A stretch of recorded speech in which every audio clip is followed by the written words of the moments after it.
Hello. Welcome to Bergkamp, Wonderland, and Arsenal podcast. My name is Karl. When we was talking about what we're going to talk about this podcast, we didn't know what we was going to talk about because nothing really happened this week, did it, in the Arsenal world? But I'm sure we'll find something to talk about. And the people joining me to talk today, the person who's always here, the person who runs this podcast immaculately with help from other people, obviously, it's Danny, the GFP. Daniel, how are you? I'm very good, Carlos. Thank you very much. They run the podcast, point it in the rough direction, and hopefully some of you will go along with it. Unless you're a hipster, then you've got no interest in it. If Well, everyone knows where Chris is, he said, not doing any shows for January. No reason. Just gone full Gimli. It's probably because we're going to win every game in January, and he knows that he can't. Well, if we play any games in January, we should be. But he probably knows if we win, he can't moan. Yeah, true. Yeah, I'm good, thanks. How are you? I'm not too bad. Recovered from COVID, which is all good. Had a nice Christmas, and we're now back on January blues. So we'll wait for those to kick in. I know. Also on this podcast today, the voice of reason, the man who will definitely pull us in rank. It's Ginger Josh. How are you, Josh? Hey, Karl. I don't know if I'll put anyone in rank or necessarily be the voice of reason, but let's just say there's a roll of tinfoil down by me and I'm ready to make some hats. Rock on. I know. Well, we're just going to kick on, aren't we? Because let's be honest, there are loads to talk about. And Chris ain't here, so it's not going to go on for 2 hours. But there is loads. So we're just going to kick straight into it. Josh. Arsenal 1, Man United 2. Man City.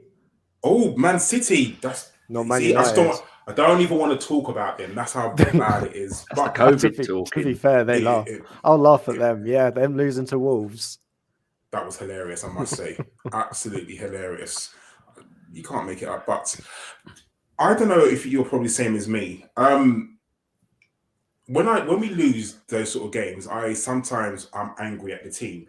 Because, there's all this talk about we never beat a top four side, and Arsenal can only beat the lowest sides. But I wasn't angry at the team because I felt that we played really, really well. Even with all the silliness that happened in the game. But how do you think that we played? Oh, I thought we were fantastic, especially in the first half. We showed that we can go toe to toe with arguably one of the top 4 sides in world football right now. And we played them off the park, and we can include every player we like and don't like in that starting 11 and say they all played fantastically well. And we deservedly went in with a lead. It's then what happens at half time. And as I say, the tinfoil is down by me. And if you hear some scrunching, it's me to start building my hats to talk about what happened at half time. But yeah, to talk about just the emotions post game, saying it's amazing to say that we've got to this stage again, because it hasn't been like this since maybe 3 years before the end of Wenger's reign, that we were annoyed that the team played so well and we were fucked over against a big side.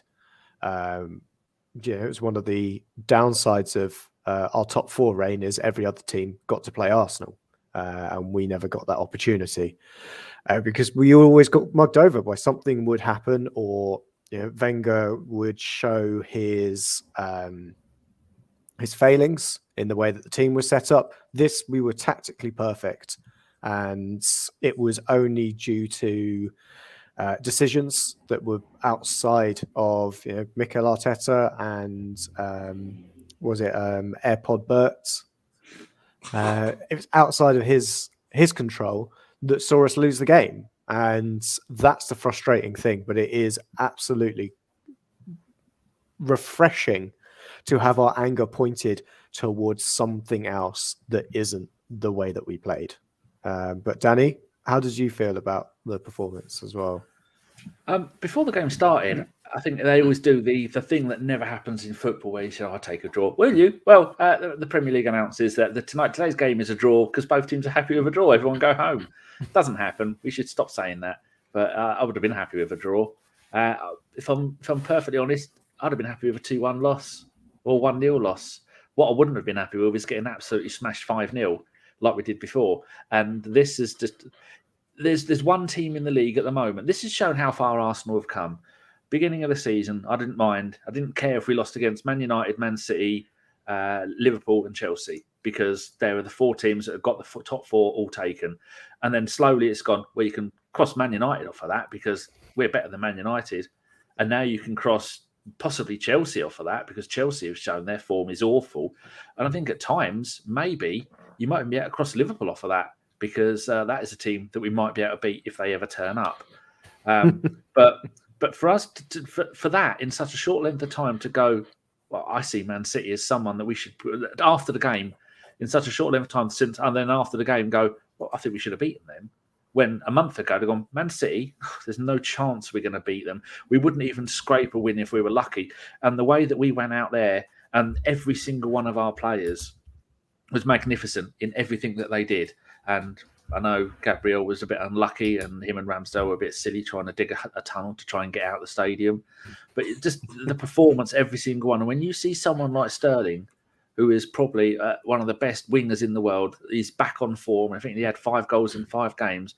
And you see he was getting nothing out of Tomiyasu. He was been not torn, he's been run ragged. And he was getting nowhere, and he had him in his pocket the entire game. And you think, hold on, Tommy, you've probably never played against Sterling before. I don't know if Torino or Genoa, was it one of those two? Bologna, there you go. I knew it was something to do with meatballs. He's probably never played against him before, or I don't even know if he'd have played in any of the European competitions before. But no, he's Japanese. I know he's Japanese. I mean, wouldn't have played him in the Champions League, no. Yeah, with Bologna. Did Bologna ever play European football? Don't think so. While he was there, they would have played. He would have played players of similar quality in Serie A, but otherwise, probably not. Yeah. So just to see the way that he had them, and then even Tierney was fantastic, and people have been wavering over whether he should play every game.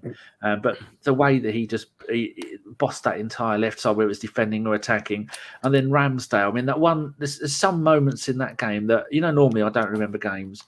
In years to come, I will still remember that Ramsdale get the ball, lob it out of his own area, or kick it down to the feet of Martin. Was it Martinelli it landed at the foot of?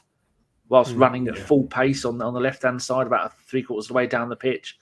That one. I mean, that is something that is going to, like the Tierney goal in the snow, game of goals and bits of movement that are going to stay with me until I'm older and greyer and fatter. And it's just a pleasure to see. And I'd look at that game, I think, what could we have done if we'd have had a striker who scores goals? Nothing against Lacazette. I love him. I love what he does. I love how he's adapted his game to sacrifice himself for the rest of the team and the style of football, but he's not in the way he plays for Arsenal at the moment. He's not getting 20-30 goals a season the way someone who is a real top class striker would get. But just every single part of it. I mean, I've downloaded it and I've got a full HD version of it, and I'm gonna have to wait darkened room and then get myself some tissues ready to have a little cry and then just watch it again, because Karl, it was a thing of beauty, much like ourselves. I mean, I'm glad you said you can get some tissues and cry and not something else. I'm too old for that. I'll find that out. So when I got home from work today, I watched the game again fully, and like Josh said, the first half was a thing of beauty. I think every single player on that pitch in a red shirt played absolutely brilliantly. We were hunting down Man City. We were chasing them down. We were first to every 50-50 ball. We hassled them. We didn't give them a moment's peace, and that was brilliant. And yeah, you could put it down to we were fresher than them, because I do believe they played 2 days before, which, you know what it is, that's modern football at the moment. That's just the way the cookie crumbles, unfortunately. But, we were absolutely brilliant. And going into half-time, 1-0 up, I was happy. I was really happy because I thought there is no way we're going to falter here. Man City just didn't know what to do with us, and I think that was testament to the way Mikel Arteta set the team up, the way that everyone was fighting. I mean, we'll get onto individual performances, but a special shout out has to go to Partey because that was probably the best performance in an Arsenal shirt that we've seen of him. The other standout performances was obviously Old Trafford away a few seasons ago, but everyone was just brilliant. And then, we have to talk about the second half, and I don't like to use the word collapse because I don't think we collapsed, but we definitely didn't do things to help ourselves. I mean, we talk about the first penalty incident. We might as well stick to the first half. Josh, just a quick yes or no. Did you think it was a penalty? Yes or no? No, I didn't think it was a penalty. I didn't think... Well, I might be behind on the rules of what I think a penalty should be, but Martin Odegaard gained no advantage and was going nowhere by where he fell over. By Ederson fouling him there didn't stop a goal-scoring opportunity, didn't stop Odegaard playing the ball back. He was going nowhere, and it's the kind of thing a bit like where you see... Well, I say contact in the box or contact on the field isn't necessarily always a foul.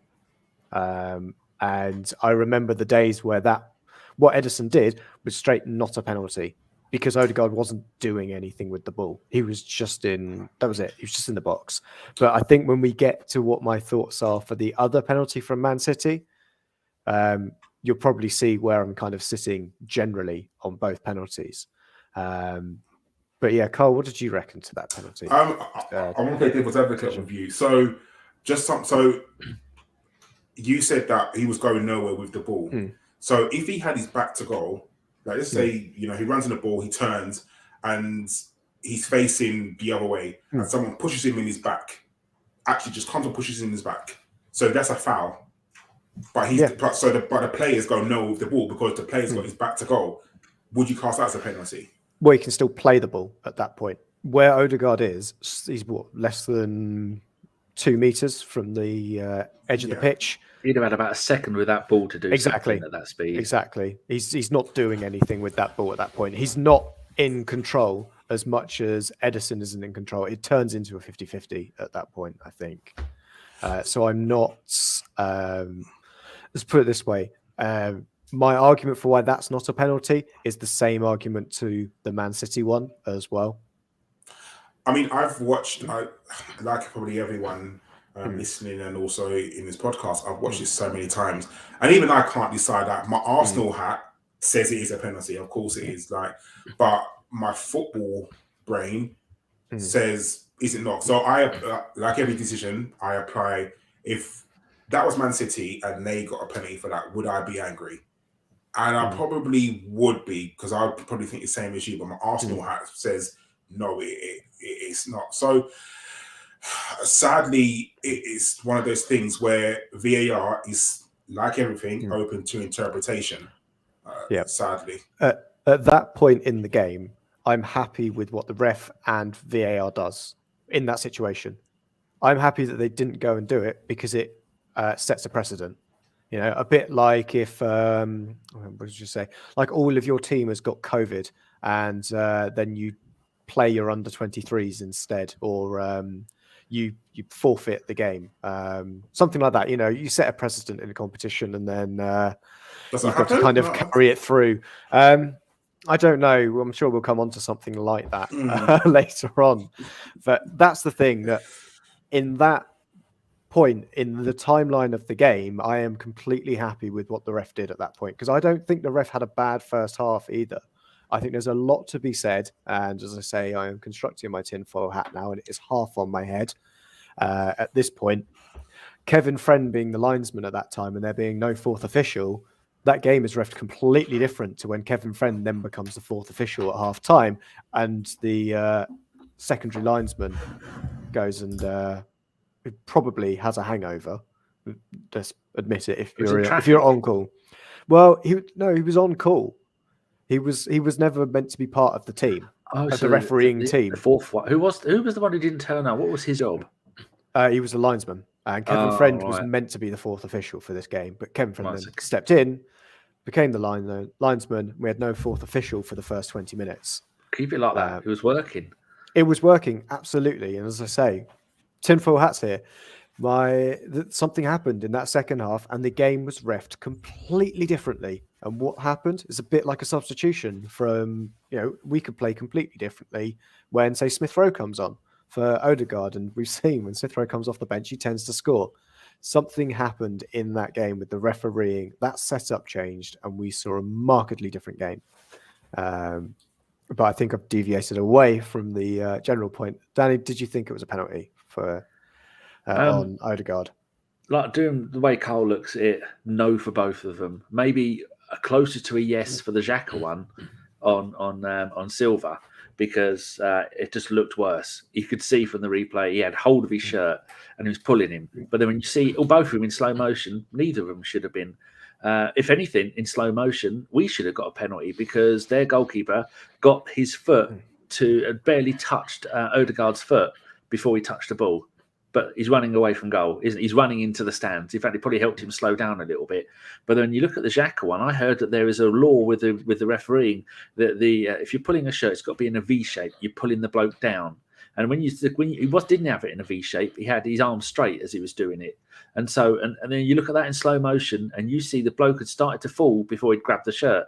So it was a dive. So it should have been. But when you look at them in slow motion, they both swap round, going from a no and then a yes for Xhaka's one to a no for the Xhaka's one because he's already diving, and a yes for the Odegaard one because you can see the goalie touches his foot first, even though he wasn't going anywhere.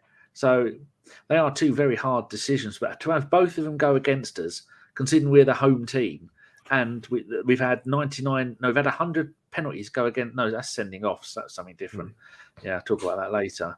But it's I think the thing that also doesn't help with the second one is that there was a precedent set about contact in the box. When it's Xhaka. Well, that is Xhaka, but I think if you remember from the first, rulebook, if it's Xhaka, guilty.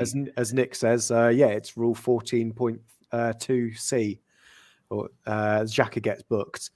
I think that's, partly it's Xhaka, but also I remember in the first half, Gabriel has got hold of Gabriel Jesus, like fully hold of him as a cross comes in. And there's more contact in that than there is in the Granit Xhaka shirt pull, and nothing is given at that point. And that's what I say. The first half, I enjoyed the way it was being refereed. Some people might go out and play the game. It was very much a go on, boys. This is going to be a proper.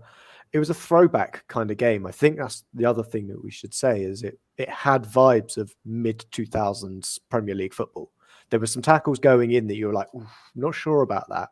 But because they were all getting given as just get up. I mean, Sterling went over a couple of times where I thought, maybe that could have been a free kick or he's looking for something. Just weren't given by the ref. And it kind of showed us that precedent and we could grow into that game that way. But Karl, what did you think as well? Again, I enjoyed the first half, and like you, Josh, I genuinely thought the game was being refed well. And I don't know what happened at halftime. It was almost like a switch went off in his head, like a Mike Dean switch. Was like, I want to make this about me, and genuinely wanted to do something. And like you said, as soon as that Kevin Friend became the fourth official again, I don't know if something was said at halftime. Again, like Josh, I might to share your tinfoil hat. It's almost like there's like, it's New Year's Day. Let's set a precedent. Let's do something so people can talk. And clearly, we know that never happened. But we will talk about refereeing much later, I guess. But it just changed, and it just seriously changed. And who wants to talk about the Xhaka penalty incident now? At first thought, I didn't think it was a penalty. I genuinely didn't think it was a penalty. I kind of, as soon as we watched it in real time and he went down, I was like, I'll get up. He was diving. And what makes it, I guess, even kind of more angry for me is that the referee thought the same thing in real time, because you saw him wave to Bernardo Silva to get up. And you can almost see the anger on the referee's face. I'll get up, like diving, shut up. and play on. And obviously, Bernardo Silva was on the floor, like waving his arms around, like, oh, I can't believe that never happened. And then the game stops, and then obviously the VAR referee says, oh, you need to go take a look at this. You see the replay, and then you look at it and you think to yourself, as soon as he goes to review VAR, you know it's going to be a penalty, because there's only one time, I believe, since VAR's come in, that the referee has stuck with his original decision. Every other time the referee has gone to look at VAR, they've always changed their mind every single time, which I think, again, is another flaw in the system, which we will talk about later. But do I think that the Xhaka one was a penalty? Again, in my heart of hearts, I'm going to say yes. And the reason why I'm going to say yes, I'm going to stick true with my choice. Because if you remember when we played Manchester United, when Maguire was talking about a Tomiyasu shirt, and we got nothing for that. And for me, that should have been a penalty. So if you're going to have one, you should have the other. For me, it's the consistency, which, again, we'll talk about later. But for me, like I just think it was really stupid of Granit Xhaka. I really do. Because if he had let go of his shirt even a second earlier, that's not a penalty. I don't think even the signal looked at by VAR. I just think it's Granit Xhaka got turned by Bernardo Silva in the box because he's got very quick feet, and Xhaka plays like he's playing in quicksand. But it's just it's annoying that, one, it's Granit Xhaka, 2, he gets turned like that, and 3, the referee goes to VAR. And for me, either neither of them go to VAR or both of them go to VAR. That's just my outlook. What do you think? And especially as they were both against us and we were at home. I don't think home advantage got anything to do with it. You can't. It would as in it would do if it was Liverpool, Man United, probably, and Man City. They'd all that, but neither of those would have gone. Both of those wouldn't have gone against those teams if they were playing at home. I would have said, for me, it's like the timeline. The precedent was set that VAR said we're going with the on-field one for the Odegaard decision, and that's why I'd say they're both no. They're both not penalties, because I don't think either merit an incorrect decision from that point of view. If he gives both, fine. Then I'm like, okay, that's the precedent. Soft penalties are in for 2022. But I didn't think either were penalties, and I didn't think either needed to go to VAR because the precedent that was set. If Odegaard goes to VAR and they check it, great, happy with that. Because then Bernardo Silva goes to VAR afterwards. But because of the precedent that's been set, it shouldn't have been gone. Shouldn't have gone to it, and they go, no, it's not an obvious error. I don't think. I mean, Xhaka's there because Kieran Tierney's out of position. Let's just get to that bit quickly. Bernardo Silva is in that position because he's tracked inside Tierney, and Xhaka's there covering for him. That's one of the reasons why Xhaka's in that position. It's not that he's out of position; he's there covering his mate, because that's the great thing about this Arsenal team now, is everybody is there for each other. There were mistakes probably in that first half if we're looking at the minutiae of how we played. Misplaced passes somewhere, even from players that we would laud as having perfect games. Partey probably misplaced at least one pass in that first half, or was in the wrong position. But you didn't notice because Gabriel played so well, Ben White played so well, Tomiyasu played so well. We're there for each other. Same for Saka as well. Saka was coming back. He was helping with Sterling, making sure he was there, and then going up the other end and causing Nathan Ake to wish he was relegated to the Championship rather than joining Man City. It was just a superb, well-rounded performance from us. And I think that's the thing that kind of hurts so much, is that it was kind of undermined. Arsenal have finally found how to be a consistent team after 6 or 7 years, and the PGMOL still can't. It's ridiculous in that regard. But yeah, I think there's so much more we can talk about from that moment on as well. And should we move on to, Gabriel gets a yellow card after the penalty goes in for, the referee books him for dissent, doesn't he? And according to, assistant manager, no rude words were utilised in the exchange with the ref, but he chose to book him anyway. How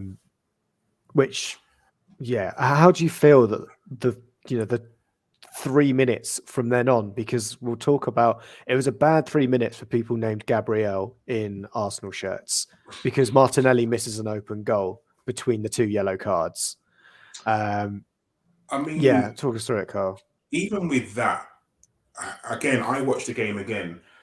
So the goal goes in, and the referee has his yellow card out, and it almost like he wants to book someone because he there is no one for him to book, but his yellow card is out, and he just points it in Gabriel's in his face, and it's kind of like, well, where's that come from? Like, for what reason? And that's when I think the referee lost the game. That moment, he got caught up in it, and because it went from Bernardo Silva, in real time, him thinking Bernardo Silva has dived to awarding a penalty and then booking Granit Xhaka.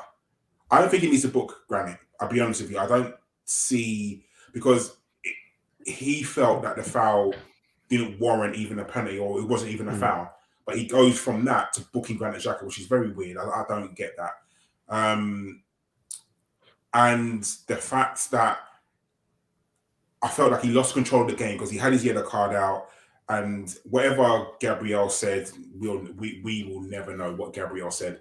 But I'm very sure that referee has been called a lot worse on a football pitch and not booked players. I can almost guarantee that that's happened. Happy New Year to you as well, Paul Neil. Nell. I can guarantee. I thought it was Neil. It's Nell. You've done me on that before, and he isn't changing it. Oh, well, let's start a petition. So, yeah, and I thought he lost control of the game there. And then, like you said, so it was a very mad couple of minutes. Gabriel gets so the ball goes into the box. Gabriel, the ball goes in, and the referee, for me, is standing in front of Gabriel. Why the referee needs to be there? And I understand what people are going to say, where he needed to see if that ball goes over the line, because it was Ake that headed it in. No, was it Ake or was it Rodri? When? I want to say Rodri. For the nearly own goal. It was two Diaz. of them went up for it. It was Wasn't Diaz. it? Yeah, so nearly heads it in, and Ake clears the ball off the line. But for some reason, the referee sprints into the box. Now, Josh, what is that big thing on the referee's hand that tells him whether a ball goes over the line? So for me, that is, maybe I'm just nitpicking. I'll probably, because I'm an Arsenal fan, but the referee, his position, there's no need for him to be there. There is zero need for him to be in that position. And do you know what? And again, I'm making an excuse for Gabriel, because I think just for that split second, it puts Gabriel off, and that's why he doesn't score. Again, I'm probably making an excuse for him. I really am. But still, he should score that. I think the other thing from Martinelli as well is, remember, moments before that, he is, what's the best way to describe it without me getting in trouble? Just say it, Josh.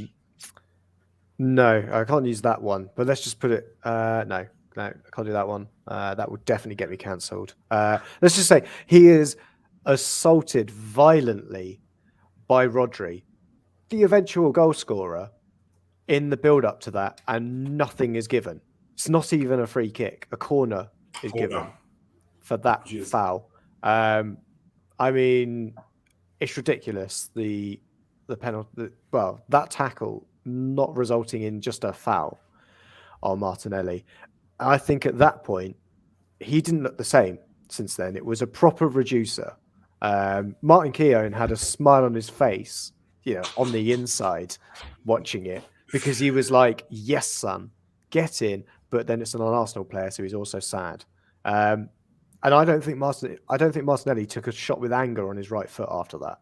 So that's partly why I think he went with his left, because I don't think he could go with his right. He just didn't trust it. I think it hurt too much, because he got absolutely destroyed there, which I think is one of the small things that we're missing from, the rest of the game, is that Rodri, who ends up going and playing as an auxiliary striker after we go down to 10 men, shouldn't be on the field by the time he's scoring his goal.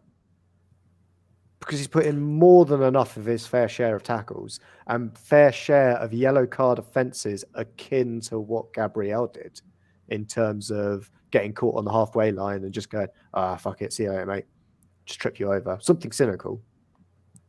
It's those decisions that is just mind-boggling. And I feel for Martinelli. I think he's got enough good... enough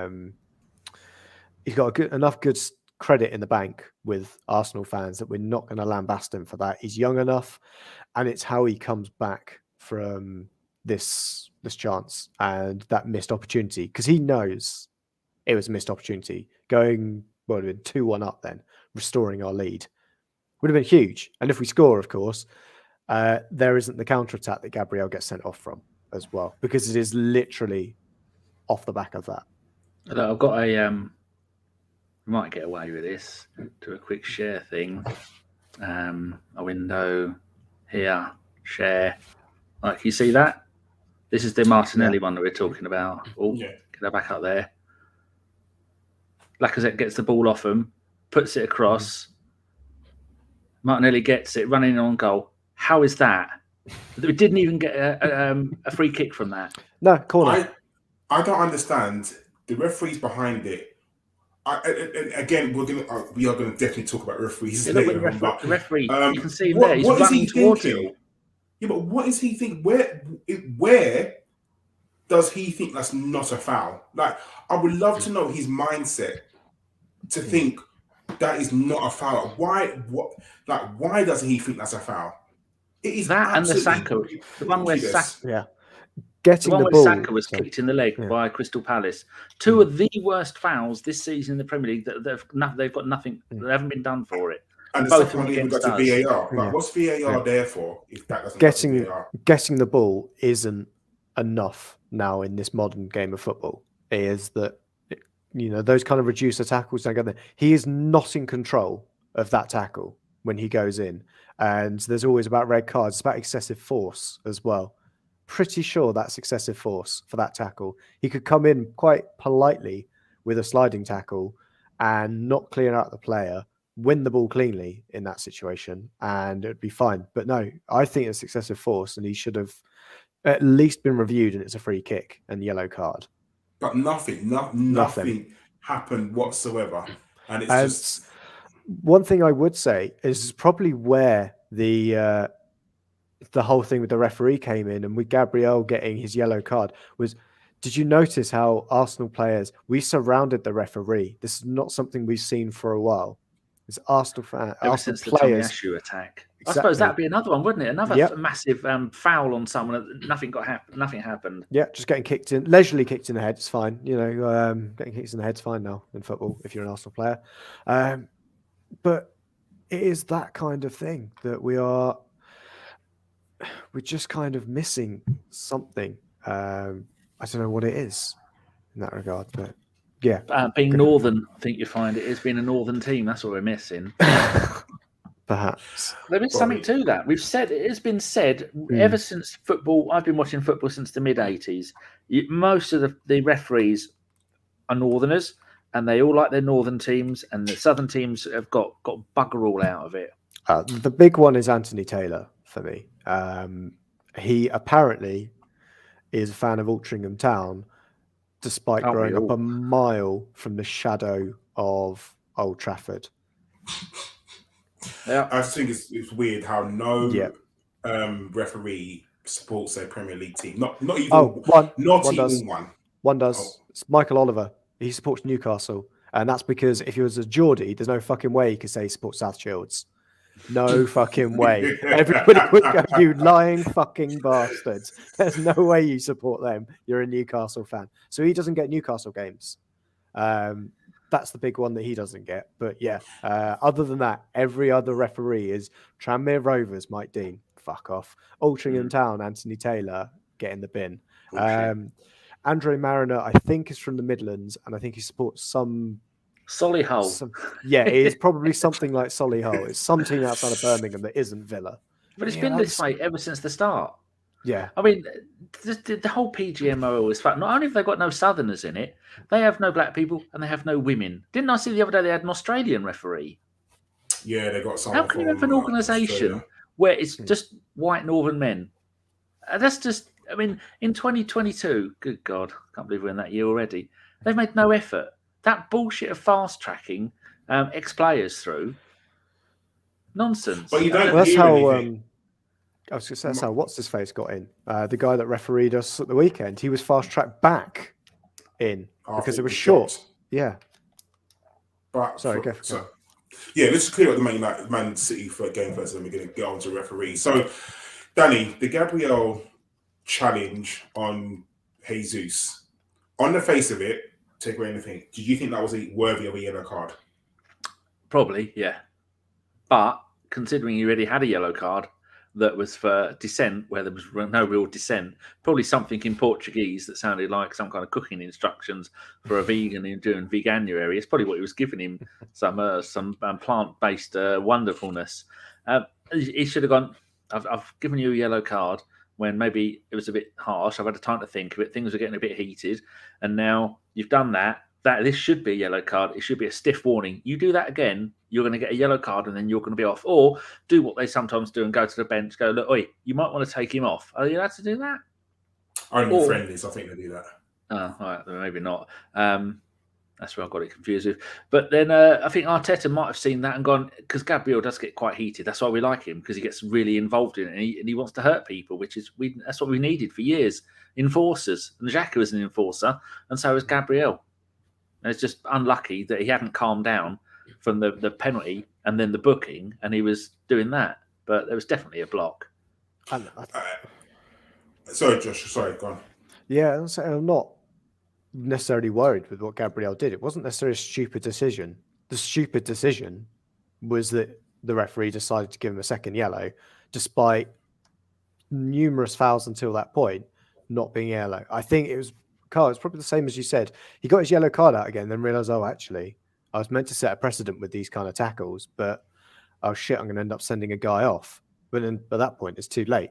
And he definitely won't come out and say he's made a mistake, because referees are too proud and arrogant and egotistical, and you've got to protect each other. But we never then saw, and we were done with many counter-attacking tackles after that point, another yellow card. I think it had something to do with, going back to my point of where we were surrounding the referee and putting a lot of pressure on him. And normally with Arsenal teams is you book a player and then we kind of shirk away. That didn't happen in this game. We continued to hound the referee. And it's something we've missed, and we've been, I think, crying out for it as a fan base for a number of years. That's the way you win the big games, is making sure and ensuring you're leveraging and putting pressure on the referees. And I can imagine that was what was happening when a fourth official turned up. Is Pep Guardiola's got someone to talk to now. Before then, his mate's not there. He's got COVID. He's sitting over in his hotel and phoning through Thunderbird style into the stands. But when the fourth official comes in, oh, it's great. Pep's got someone to put pressure in. Albert on the assistant manager, they haven't got that. They're not going and chatting, getting in the fourth official's ear, saying what's going on here, why is this going on? Because they don't have the same respect and they don't have the same gravitas that Pep can bring. And Kevin Friend goes, oh, yeah, sorry, Mr. Pep. Oh, no, you're not a bold fraud, Mr. Pep. Oh, don't listen to what Chris Carpenter says. Oh, kind of stuff. Yeah. I mean, I agree with Danny. On the face of it, was it a yellow card? Yes, but shouldn't have been? No. He literally should have pulled Lacazette and Gabriel and said, you need to tell him, because that's how you manage a game. That would have been good refereeing. He should have pulled Lacazette and just said, you need to tell him that can't happen again. Because the next foul he makes, no matter how bad it is, he will be sent off. And that's how you make it. But like Josh said, and I definitely agree with you, Josh, I think he was just so in the moment where he pulled the card so quickly and he was like, you have to go. And like you said, he's never going to admit they made a mistake, whether he thinks it or not. And that's where I said, I thought the referee lost the game. I thought that he got caught up in the whole furore of, of the excitement, and he did that, and he was kind of like, well, you've now said, and it took Rodri how many fouls to get his first yellow card? Like, it was just absolutely ridiculous. I believe it wasn't until, hold on, did he not get a yellow card until he took off his shirt? Yeah. To celebrate. That was the first Man City yellow card was 93rd minute. So all them fouls, and it took him like taking off his shirt, because Saka got a yellow card for asking a question. And this is why I say the referee lost it, because he pulled out his yellow card and put Saka, and Saka was like, I asked you a question. Like, he didn't switch, he didn't shout. You saw the conversation on the TV. Saka weren't shouting. Saka was talking to him, and he booked Saka. And you're like, that's when the referee had to have lost it. And it was, and I thought with 10 men, I thought we played absolutely, again, brilliantly. I genuinely think that, the team came together, and yeah, we was under pressure, but we had a few chances as well, but we was under a lot of pressure. And this Man City are, like you said, Josh, arguably top 3 teams in the whole entire world at the moment. And it took them until the 94th minute to score a goal against us. And it was heartbreaking, wasn't it, Danny? Like, when that goal went in, I'm sure, like you, my head just sunk down, and I wasn't even angry at the team. I was more hurt and upset. What was your feelings? I thought this is new Arsenal. We are Arteta's Arsenal now. We aren't going to do what we always do and fall apart. I mean, the penalty, I didn't expect that to happen. I kind of thought maybe Ramsdale would save it, but when that last minute goal went in, I thought that's unfair. I was angry with the referee. I was angry with them cheating fuckers, and I wasn't overly angry with our players.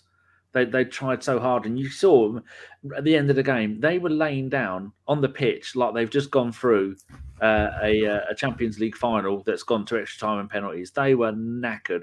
A couple of times we saw Martinelli try and make a run, breathing through his arse. Poor bloke was absolutely knackered, which did make me wonder. That game would have been, the way we were playing, that fast counter-attacking football that they couldn't cope with.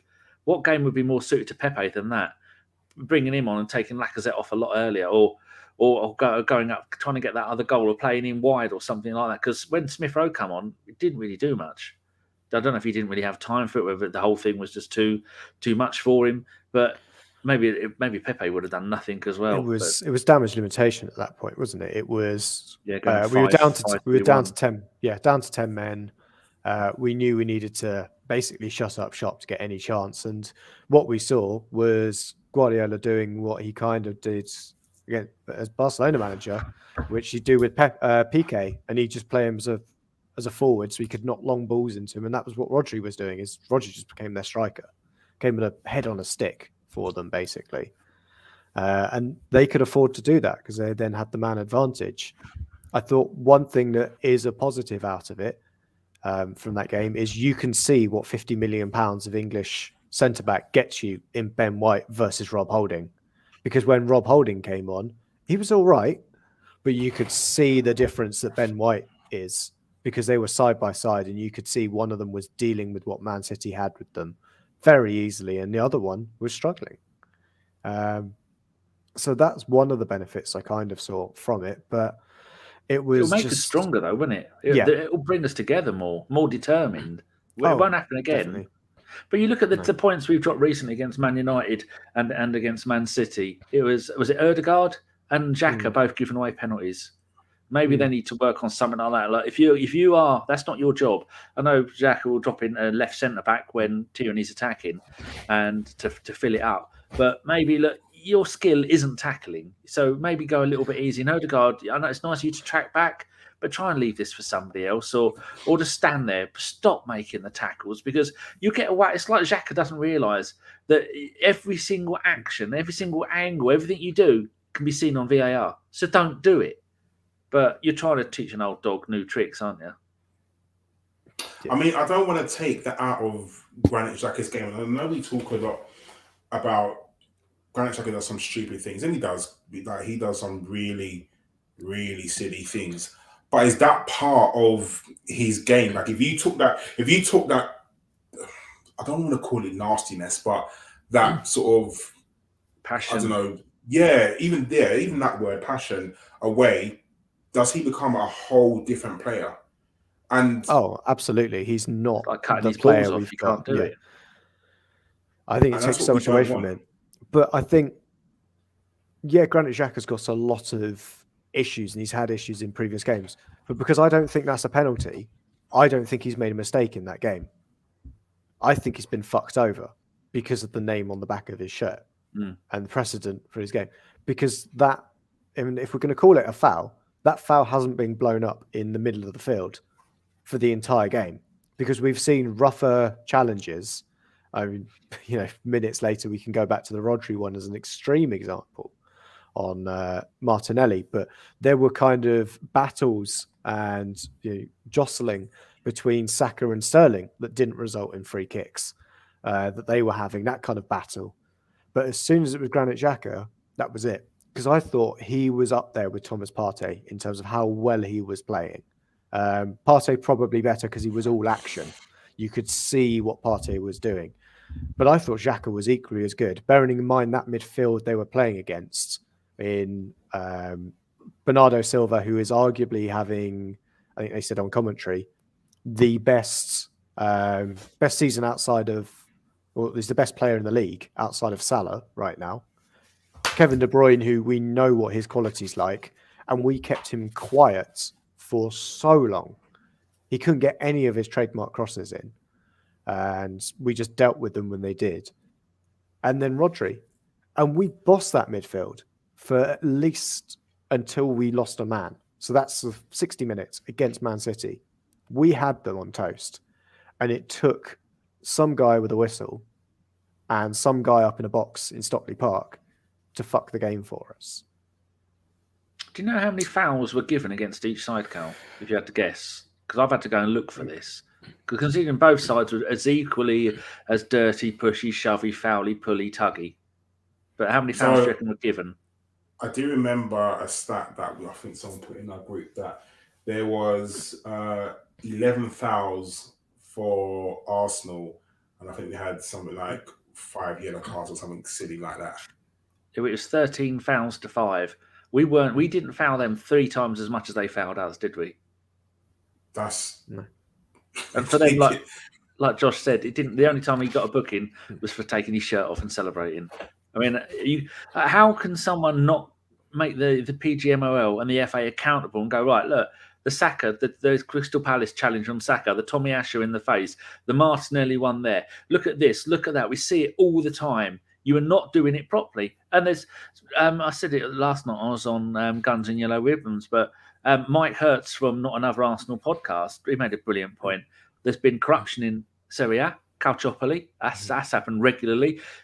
Marseille and all that stuff going on in France, that's just the ones we know of. It happened in Germany in 2005. Spain, well, that's just one of the most corrupt leagues in the world for God knows how many reasons. You're telling me out of the top 5 leagues, the English league is the only one that is crystal clear and no nonsense going on, Josh. I mean, you want to put your hat on and got any views on that? Oh, it's absolutely true. I remember, Steve saying exactly the same thing. It's been long that he was always saying, yeah, we'd agree with them. He's saying, it was like Germany, we don't have it. I think we could probably go into the Liverpool game now, or not the Liverpool game, and talk about that as well. That I would say the only reason that game has been postponed rather than a bye or a forfeit of a 3-0 and then the second leg goes on is because of the TV rights. Because there is no way whoever gets the TV money, is it the advertising revenue for that game? Because if it's Carabao or the EFL, whoever gets it is not giving up one leg of Arsenal versus Liverpool. Yeah, dream draw for them. No way they're doing that. If it's Leyton Orient versus Spurs, well, it's a sad day for Leyton Orient people, but Spurs are a small side. Leyton Orient are a bigger club, but no one cares for that. It's a busy fixture weekend, but that was the only English game that was going to go on Thursday. So of course it was going to be prime TV spot. Exactly, they wanted it. They wanted that game to go on, and they will continue, and they would do whatever they wanted. And We've seen through everyone says, COVID. But it's You even play your weird. games. Sorry, but it's even weird that the game was played on a Thursday. Why not a Tuesday? They played on Sunday, right? So there was no reason why that game could not be played on Tuesday. No reason whatsoever. They played Chelsea on Sunday. We played Saturday. Why would they make it a Thursday and then have Friday, Saturday off, and then we would be playing Nottingham Forest, weren't we? And they're playing Shrewsbury.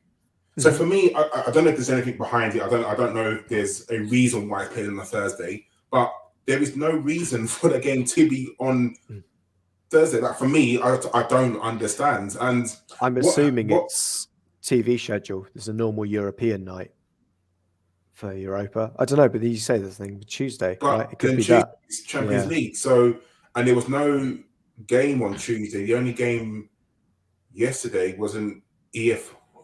Did Derby play? Derby played yesterday, didn't they? But that shouldn't matter. But I don't know. It just seems weird that they put the game on a Thursday. I'm pissed off that, like you were saying, Josh, earlier, the EFL set all these precedents, and because it's Liverpool, just gets thrown out. It just gets torn up. Like Leighton Orient didn't play Spurs because they couldn't field. They couldn't field the squad, and they had to forfeit the game. Aston Villa had to play 11 new players because they couldn't fulfill a squad. 16 players made their debut absolutely in the starting 11 mad. on the bench. But it was fine for Liverpool. It was fine for Liverpool to play under some 18-year-olds. Absolutely fine.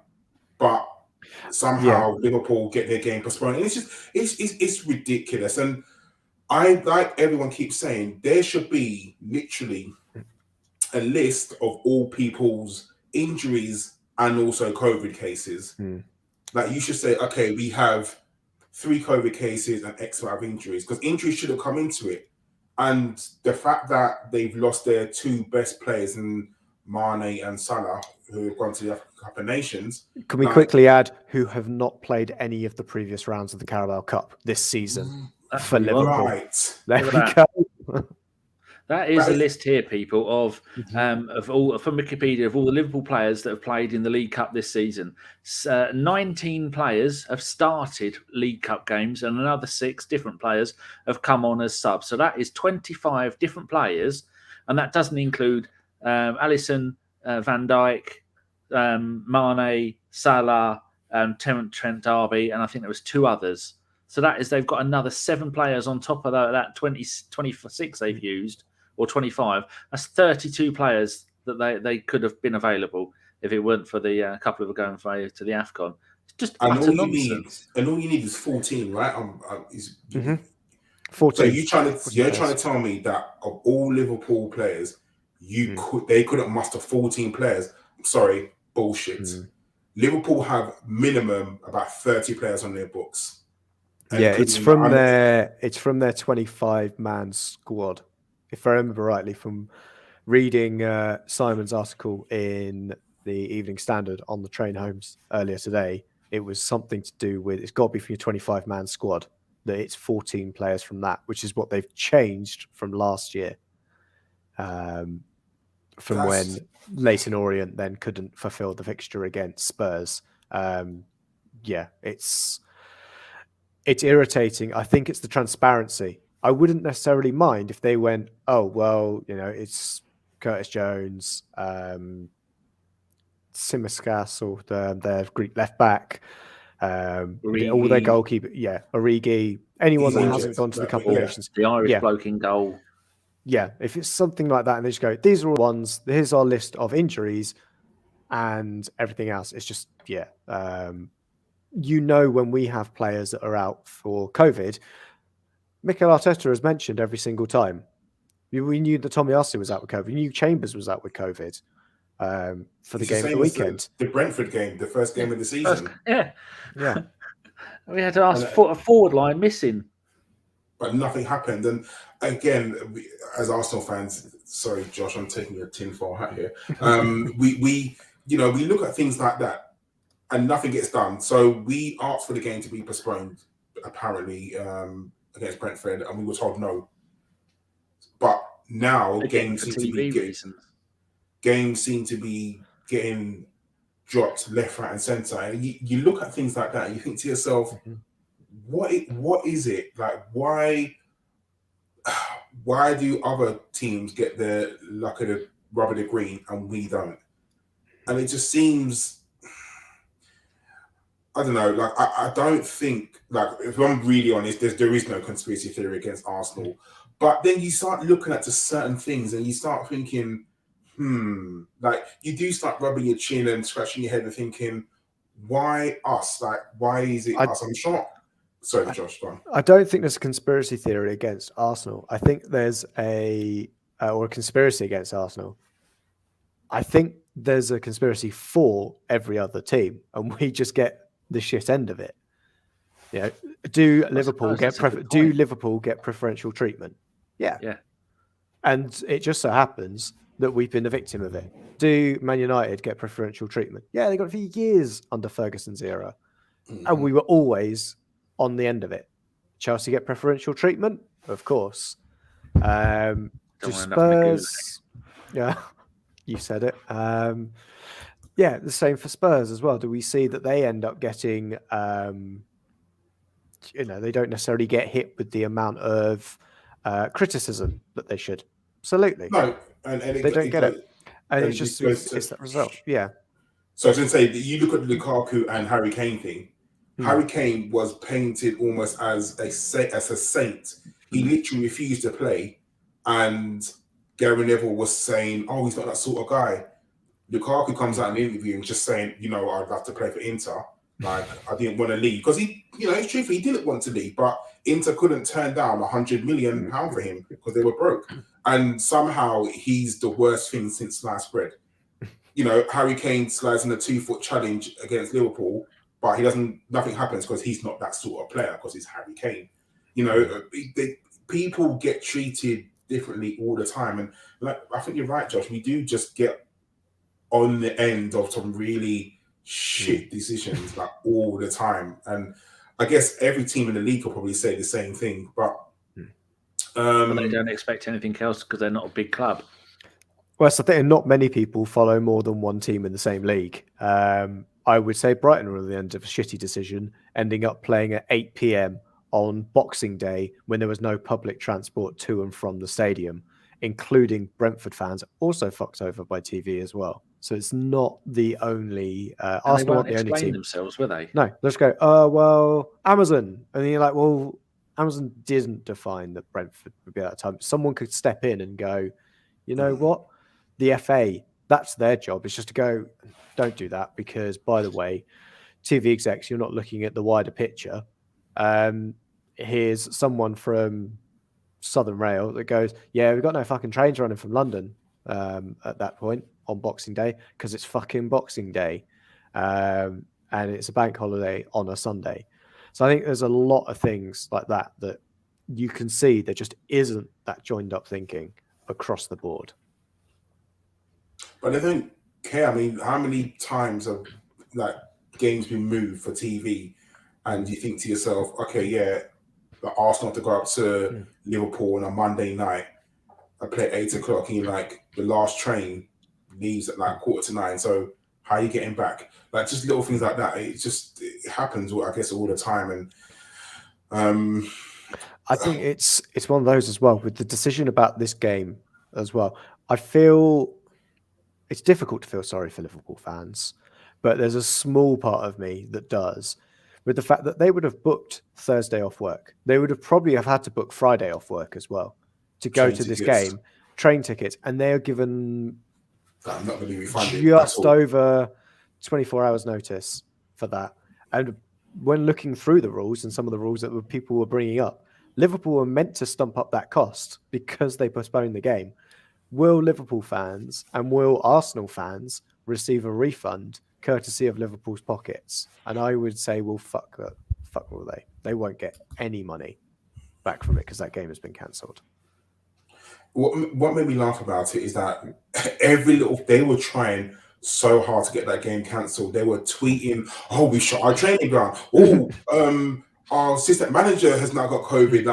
Like they were trying so hard to influence the EFL. I mean, whatever talks happen behind the scenes, we'll never know. But like they would never tweet. No club would ever tweet, "We've had to close our training ground because of COVID cases." Like never. And then what really pisses me off, what really angers me, is that they're going to play against Shrewsbury over the weekend. So that game's not cancelled. That's the one thing that really pisses me off. Like, why haven't that's because the under 8s can play that game. It's just mad that because they know that, there's no disrespect to Shrewsbury, they can play the under 8s and probably win that game, and they know it's an easy win, and I really hope they don't. But let's be honest, it's an easy win for Liverpool. But for me, it's just a joke, and then all it does is pile up fixture congestion because now they've moved the Burnley game to the Sunday, haven't they? Mm-hmm. So fucking fans over who probably had tickets, train tickets, which is just mad. Just like playing on Sundays. There is no regard for fans. It's literally where they're fitting it in, and there are so many games that even the Premier League need to reschedule for all the other games that have been cancelled. Where they're going to fit those games in, only God knows. There are going to be teams that are going to be playing Saturday, Tuesday, Tuesday, Thursday, Saturday. Maybe 3 games in a week, 3 or 4. 100% it will be because. But luckily we've got no Europe, so we'll be all right while all them are fucked. Well, we haven't got any games in hand, have we? I mean, Games in Hand FC, who I'd rather have games in hand. Like they got to fit in, I think 3 games, and they're away games as well. I think Burnley. There's one to Burnley they got to play, haven't they? Wolves, I think, was one. Yeah, which they're not easy games, and I hope they do get fucked up. I mean, they're losing 2-0 now to Chelsea. I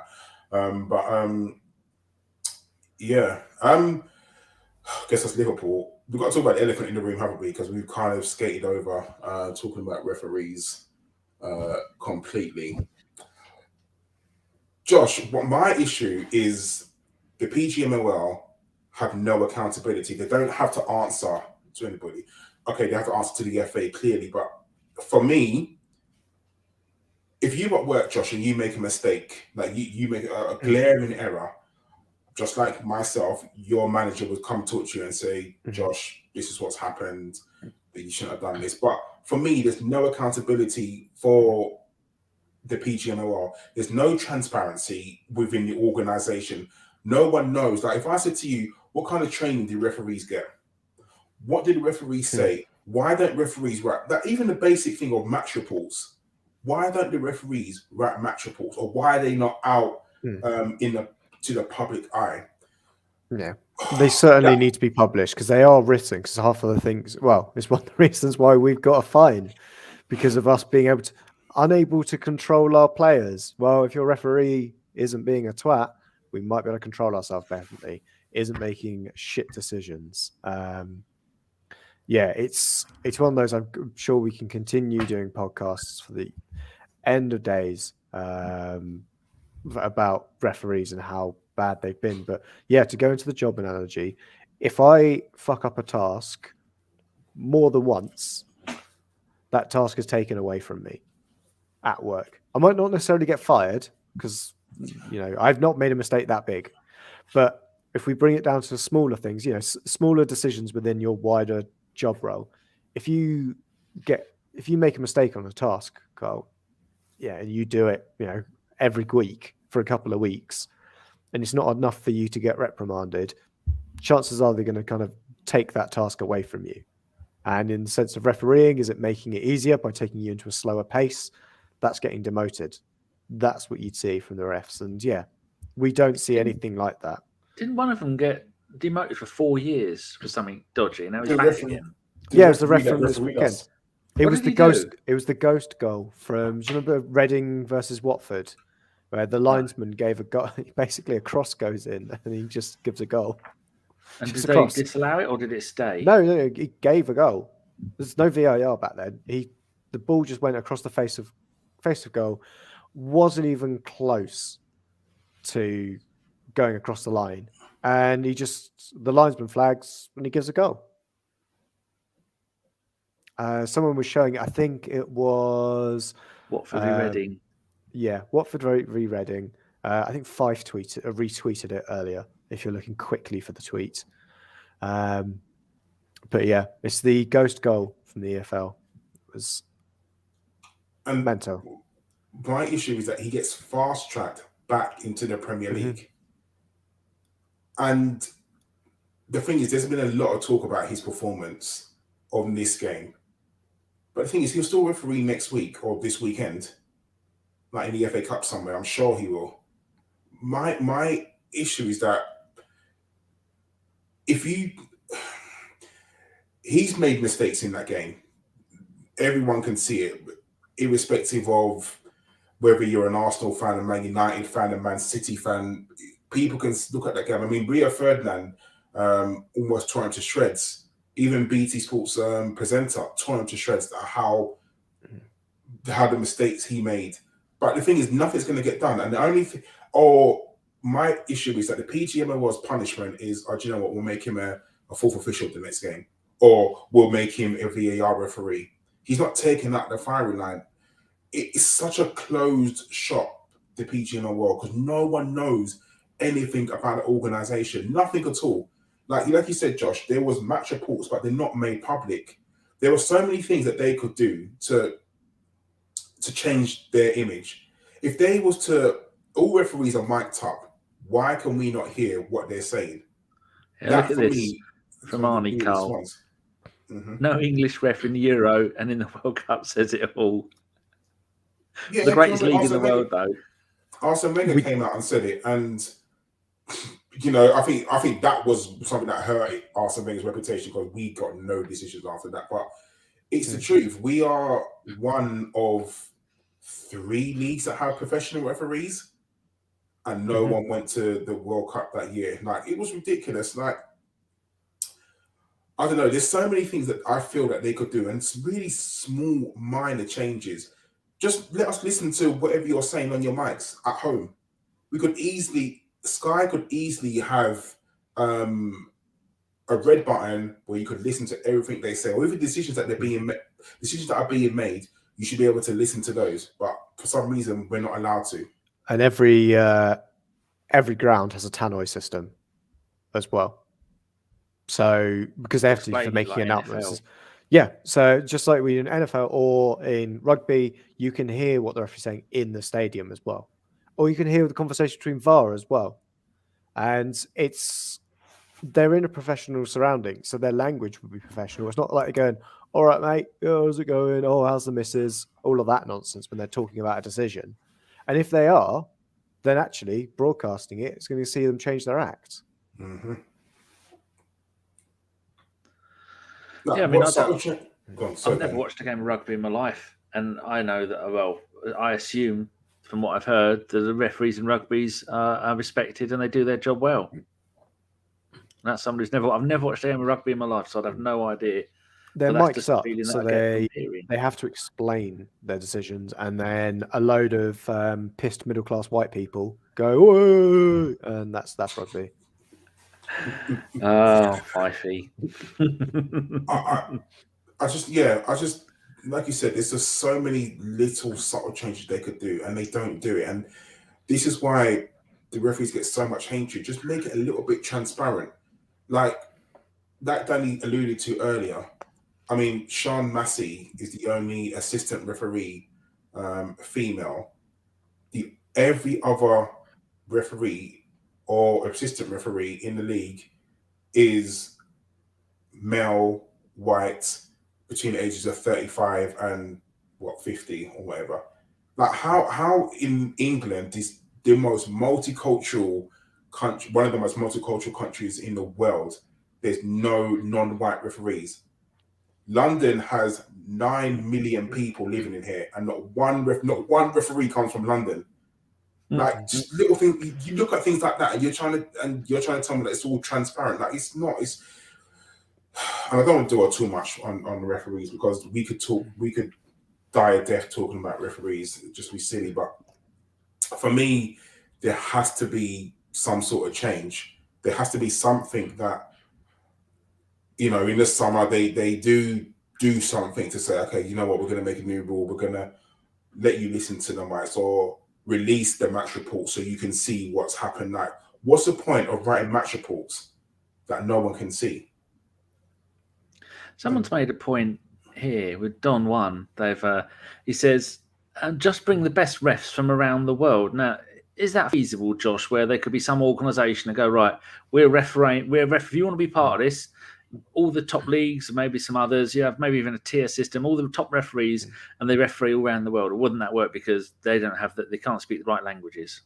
Oh, yeah, because we always struggle in Europe as well, because that's the problem with referees in the Champions League. Now, the language barrier isn't a problem, and it's not like the English game is not awash with a fuck ton of cash to get people in. You know, we could double, triple, I imagine, other leagues' referee salaries, either the professional ones and the semi-professional ones.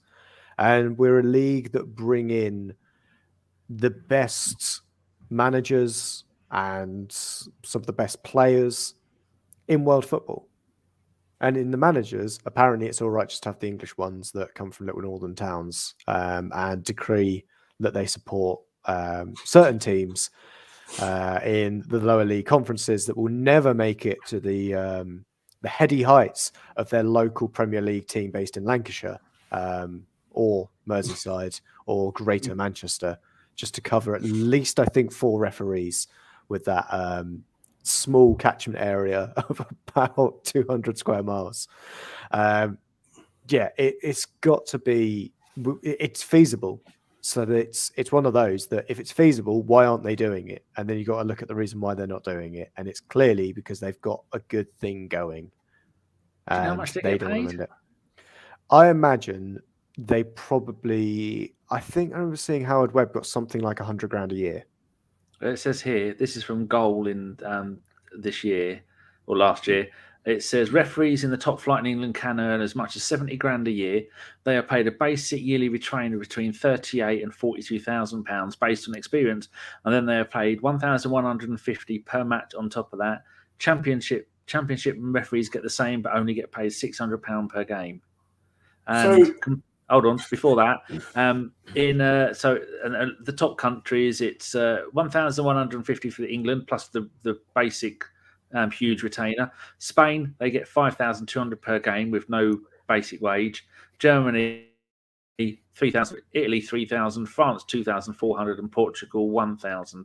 And Champions League referees get £5,500 per game if they are in the elite tier, which is at least 2 of the referees that are in England. So someone like Anthony Taylor, because he does European fixtures as well, will be up at that and probably is deemed top of the best referees, will get $100,000 at least a year, and says he supports Altrincham Town despite living next to Old Trafford.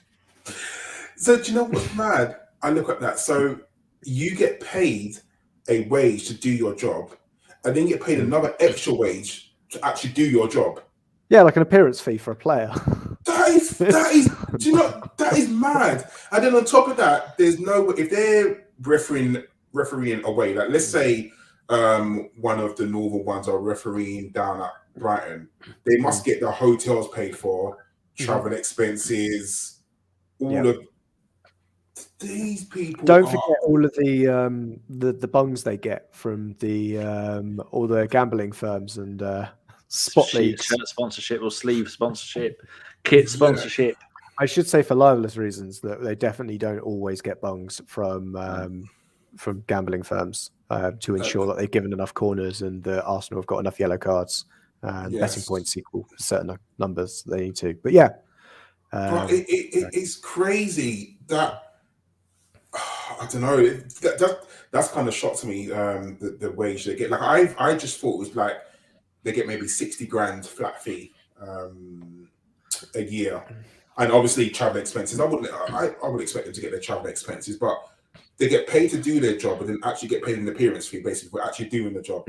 That's for me is absolutely crazy. Like for me, I don't know, Josh. Do you think there should be some sort of, I don't know, almost like a voting system for clubs, or like like jury selection service? Like I don't see how a referee. They never get you to ref because everyone else has to be voted out.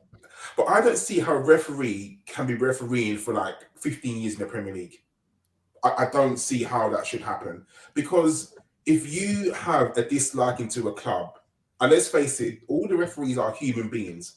So if you have a bad experience somewhere, that's gonna affect you. Like when they say they're non-biased, of course referees are. If you go to a club and you make a bad decision, and for 90 minutes the crowd is shouting the referee's a wanker, you're gonna remember that, and you're not gonna referee the game fairly. There's no way that every single referee is impartial. Impossible. We are human beings.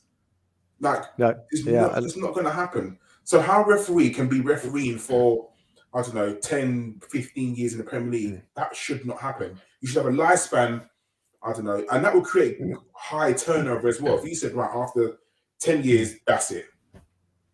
Yeah, we know that referees have got their biases. Mark Clattenburg said it after he retired, that there were certain clubs and certain teams and certain players he enjoyed or didn't enjoy refereeing. John Moss loves every club that gives him extra gravy on his chips at full time. And there's definitely stuff in there. There's so many referees we can pick from, individuals that shouldn't be there anymore. That's the downside of going back to football, is you can see that there are certain referees who cannot keep up with play and are just not there anymore. They're just not fit enough. And partly it's because refs aren't coming through to replace them, but you can also see as they're comfortable in that position. And as Danny said, they've got a lifestyle. If you drop them down to the Championship, they're losing money on their appearance fees. John Moss shouldn't be managing or refereeing. Even in the Championship level, he should be in League One. He just can't keep up with the pace of play, and he then wouldn't get his basic wage. But he's mates with everybody. He's been mates with Mike Riley for 15, 20 years. He's not going to send his mate out to pastures new. It's not going to happen. So as you say, you've got to bring in some kind of turnover model in there. If we put a time on it, something will change in the rules, because a certain referee that's liked by people will then, will find a way, or they'll find a way of keeping them on for 11 years, even though they're meant to be gone after 10. But as you say, there are leagues that have multicultural refs in there. Well, not multicultural necessarily, but refs from from different countries. Howard Webb and I think Kalina and Clattenburg have all gone and worked in the UAE for their league for refereeing, and brought in different refs from different parts of the world into leagues. So there is a precedent for it. But you know what? It's just, they're not going to do it. They've got a good thing going. It's like a working class version of the Eastern schoolboys. It's basically that. It's the old boys club. That's it. It's basically the Bullingdon club for the working class. It's just crazy that there's no accountability. Like, referees making a mistake, nothing happens, and we just keep it moving. Is Mike Dean still a referee at the moment? Yeah. He made his debut in the September 2000. Atkinson in 2004. Andre Mariner 2004. You say they're only meant to be referee. It says here 32 years, 33, 25. Kevin, this is how old they are. Oh, it can't be how old they are. Age at debut. All right, so yeah, trying to figure that out. But yeah, trying to find the actual ages of the referees. I've looked at about 8 sites and none of them have the actual ages. That's a bit convenient. Mm-hmm. But, I mean, it says here what their date of birth is. Like Mike Dean, he's been doing it the longest, and his date of birth, he's 53 years old. refereeing since 1985. Absolute joke of a, and the whole system is, as we know. But can we do anything about it? The thing is, I'd love to know whether, like, say, Arsenal get decisions go against them. I'd love to know if Arsenal Football Club do write to the PGMOL and ask for an explanation as to why. I'm not talking every single decision, because that would just be stupid. But so if I was Arsenal now, I would say, can you tell me why Ben Godfrey did not get booked for stamping on Tomiyasu's face? That's fair enough, right? You'd ask that question. And I'd really want an explanation. An explanation. Can you tell me why Harry Maguire, we didn't get a penalty against Manchester United for Harry Maguire pulling Tomiyasu's shirt, but Granit Xhaka got a penalty against him and a yellow card for pulling Bernardo Silva? Can you tell me the difference between those? Ask for an explanation. But, do football clubs do that? Should football clubs do that, Josh? I think it was one of those, you'd need a consensus from all the clubs. And as we've mentioned, we know we get fucked over by decisions, generally. But other clubs, the ones we've mentioned to, may benefit, not completely from the system, but it could certainly get worse. Are they going to try and push back against it? We'll talk about, let me think of a club that's definitely not got any favourable decisions this week. Liverpool. Let's go with Liverpool. They've got no favourable decisions that happen from there. But if they changed that and said, yeah, let's reform it, they're not going to get a better life. All that's going to happen is they're going to end up with a level playing field, and probably 98% of the penalties that are won by Mohamed Salah are given as dives correctly. That's probably the big things that are going to happen. And they're just going to go, no, they're not going to bother. Because they'll probably end up being worse from it. Same Man United, same with Man City, same with Chelsea, same with Spurs. It's got to be something dramatic. I mean, we saw Andre Mariner send off Oxlade-Chamberlain when it was Kieran Gibbs who handballed it. And you think at that point that was enough for reform. When you've got that kind of decision being made.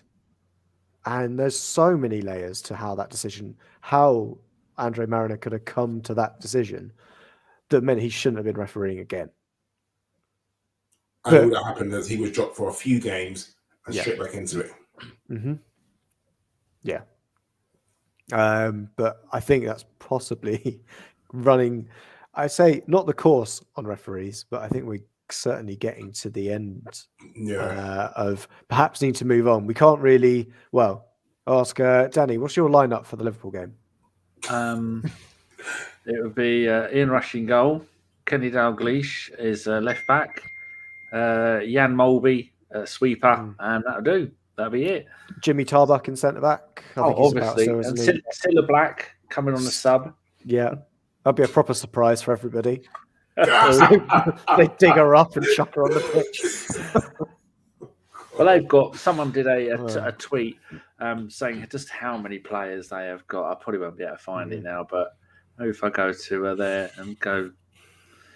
Oh, it's the same as us. If you go into the list of players we've got registered for Premier League squad, I think we've got like under 9s registered because we can. As soon as they're under 21, you can name as many as you want there. Which it doesn't necessarily sit right that it's, as you say, we've got 18-year-olds. So like Bukayo Saka, we don't need to register as a player because he's too young. Doesn't need to be. Smith Rowe doesn't need to be registered because he's below the threshold that he needs to be registered in our full squad. And that's the... oh dear, Avon. Saying Robbie Fowler will be running the line. It'll be... On his knees. On his knees. Just needs to pick me up at half time. So, looking at the whole situation with the referees, do our English referees go and play in go and ref in the Champions League and European competition and are as bad there as favourable? Yes. So, I don't know if you remember, France played I don't watch Again, international football, and I so don't watch France European. played, I can't remember, the other day, and it was all English referees and the English referee in the VAR. It was a blatant offside. And I mean, it was so blatantly offside, and they gave the goal. And I remember kicking off and like, why the fuck is that being given? Oh, English referees. It Like, was Mbappe, wasn't it? And he was about. yes, yeah. He was about. He was in a different borough of Paris. It was so far offside, and everyone was like, "Why is that being given?" And then they come up, all English referees that, oh, that's the reason why. So they're just bad all over the place.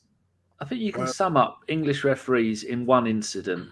I think it might have been Ian Wright or someone. The referee dropped his cards, and Ian Wright picked up the card, whoever it was, and showed him a red card for it, and then he got booked for doing that. That in a nutshell is English referees. It's a hierarchy. I said it on the Guns and Yellow Ribbons last night. Royal family, answerable to nobody. Underneath that, you've got the politicians, only answerable to the royal family. Underneath that, you've got the police. And then underneath that, you've got us lot. And then the further up you go, the less answerable you are. And the FA and the PGMOL are above everyone else in football. And we know how corrupt UEFA and FIFA and the World Cup and the Olympics, everyone, all that lot is corrupt. And so there's no answering. And it's just, you have that English, that British thing, if you don't question your superiors. Like at work, Karl, you can walk around in your pants slapping people on the back of the head. No one's going to say anything because you're the boss. Damn right. See? Loves it. Yeah. I guess like Nick says, he said three yellow cards, Graham Poll. There you go. Yeah. They are so bad. Josh, you want to touch quickly on Nottingham Forest? Yeah, the Jenkinson derby. I think he's still there. He's not even played a single game this season. I think in the 3 seasons he's been there, he's played about 5 league games. I mean, it's the same as Arsenal, isn't it? He's just there for the good vibes. I'd love to get him to come on. I'd love to get him to come on here. Now that he's not doing anything, maybe we should ask him. Well, yeah, definitely. I'm sure he's got a Twitter account or something like that. But Josh, just quickly, would you go full strength against Nottingham Forest? No, I would say like part strength. I think one of the things that's kind of helped us with the postponement, but not, is the fact that we've got some players that are, we know we're missing Thomas Partey. We look kind of short in midfield at the moment. Perhaps it gives us an opportunity to bring in, and I'm sure we can talk about transfers. Yes. There we go. As Dejan has asked, who we could bring in central midfield. Because I think it's a good time now. So let's, because we would have arguably said, well, let's talk about Maitland-Niles, because I would have said it would be a game for him. I think it's the stupidest thing letting them go before we bring someone else in. Genuinely, I think that is so we're relying our 2 out-and-out recognised centre midfielders are the Congo and Xhaka at the moment. Mm-hmm. And I understand what people will say. Yes, Odegaard can play there. Yes, Smith Rowe could play there. But for me, it's not. I just think letting him go now, and there must be something that Roma have said. Roma must have said, we want him straight away, because you could have waited to the last day of the transfer window to let him go. But we're deciding to let him go very, very early. So there must be something in that. And unless we have something up our sleeve, then for me, I think it's a really, really silly thing to let him go, especially knowing how COVID could just ruin you as well. Like, if 2 of our midfielders get COVID, that's it. You finish. So, I don't know. I'm hoping that Arsenal got something up their sleeve. Thomas Partey's come down with a bump. He's AFCON warm-up, Algeria 3, Ghana 0, and Partey played, it looks like, just off the striker, with 5 men in defence, 3 in central midfield. Bloody hell, I think he's regretting that. He might be coming back because they're not going to do well at the AFCON. And then we'll be doing the Mohamed El Neni Wonderland. Might do a couple of shows for that. But yeah, what do you think, Josh? Do you think him going at this point in the early transfer window there's a silly thing, or can you see the reason why? Yeah, I don't. He hasn't played for us since we lost against Liverpool 4-0. He's not adding anything to the squads. Who are we talking about? Maitland-Niles. Ainsley. Yeah. He's clearly not conforming, should we say, to everything The he needs leader. doing. To the leader. So I think I'm not that bothered with him going, to be honest. Playing against Nottingham Forest is kind of his level. All the other games we've got planned, I would rather see Xhaka and Lokonga start. If we end up with an injury, we might rue it. But you know what? We fucked Maitland-Niles over a lot recently. So at least we could offer him something as a bit of recompense, because we said we denied Roma the option to buy him at the end of the loan period, to ensure that we could get a little bit more money for him as well. So I think we'll let him. Yeah, I'm not that bothered with him going, to be honest, because I don't think he had a future in the squad anyway. What we don't want is a Ceballos back for a third loan. He's not played a single minute. I don't think he's registered with Real at the moment. Didn't he play? I thought he played this week because they've run out of midfilders. Oh, maybe when you can have your play, redo the list, can't you? Perhaps, yeah. Am I the only person genuinely who can? Because I've asked this in one of our groups. You don't need to register players to play in the FA Cup. Can you say the Ox is in one of our groups? I asked this question. Oh, you asked? Oh, I thought you said the Ox is in one of our groups. I thought we've got so many. I wouldn't even notice. Am I the only person who can genuinely see Jack Wilshere maybe making a surprise appearance against Nottingham Forest? No, because he's been in so many training. I understand that he's with us for fitness, but he takes an active role in training. So, and like I said, you don't need to register for cup games, or at least for the FA Cup. So, I know your answer to this, Josh, and I probably know Danny's answer to this as well. But would you be opposed to that happening? Like, I understand what you're going to say, Josh, but just tell the people. I mean, it's great for nostalgia, isn't it? But probably, I would hope, shut most people up, because I'm not necessarily sure Jack's actually no, because we might actually be able to get him on this podcast. So yes, Jack Wilshere would be great coming back for Arsenal. I same as Maitland-Niles. I think in terms of where the quality is right now against Nottingham Forest, maybe if we have a decent squad around him, he could certainly get minutes. Give him minutes for that game, but I don't think it's one I'd try and pursue. I'd rather give, if we've got a central midfielder, like Patino, I'd rather give Patino the minutes. Oh, 100%. Over Super Jack. Stopgap. The problem is, what you want from a stopgap is that they're reliably available in terms of fitness. And I know Jack will say that he's got a track record now of being available, but it was in a league which is slightly less physical and not at the same pace. If he was been playing more recently, I think there'd be an opportunity for him, but I'm not sure if he's a player that I'd want to be bringing back in. The same goes for, I'd ask the question, Karl. Aaron Ramsey has just been declared by Allegri to be an outgoing player. You bringing Aaron Ramsey back? That went well. No, not at all. I can hear Jason Davies right now saying, "Oh, bring him back." But he's got Newcastle written all over him, hasn't he? Let's be honest. But poor guy. Jesus. Yeah, I wouldn't want a language back, barrier between them lot. I mean, yeah, you can just tell that Aaron Ramsey's definitely going to Newcastle. But for me, no, I wouldn't want Ramsey back. Yes, his injury record has been atrocious since he's been in Italy, or he just hasn't had the time to get games like at all. Allegri hasn't deemed him good enough to play for them. So, because then he send them away to England to go and get fit. Like, I'm sure he's come. Allegri said today that he come to England to get fit, so he's not even training in Italy.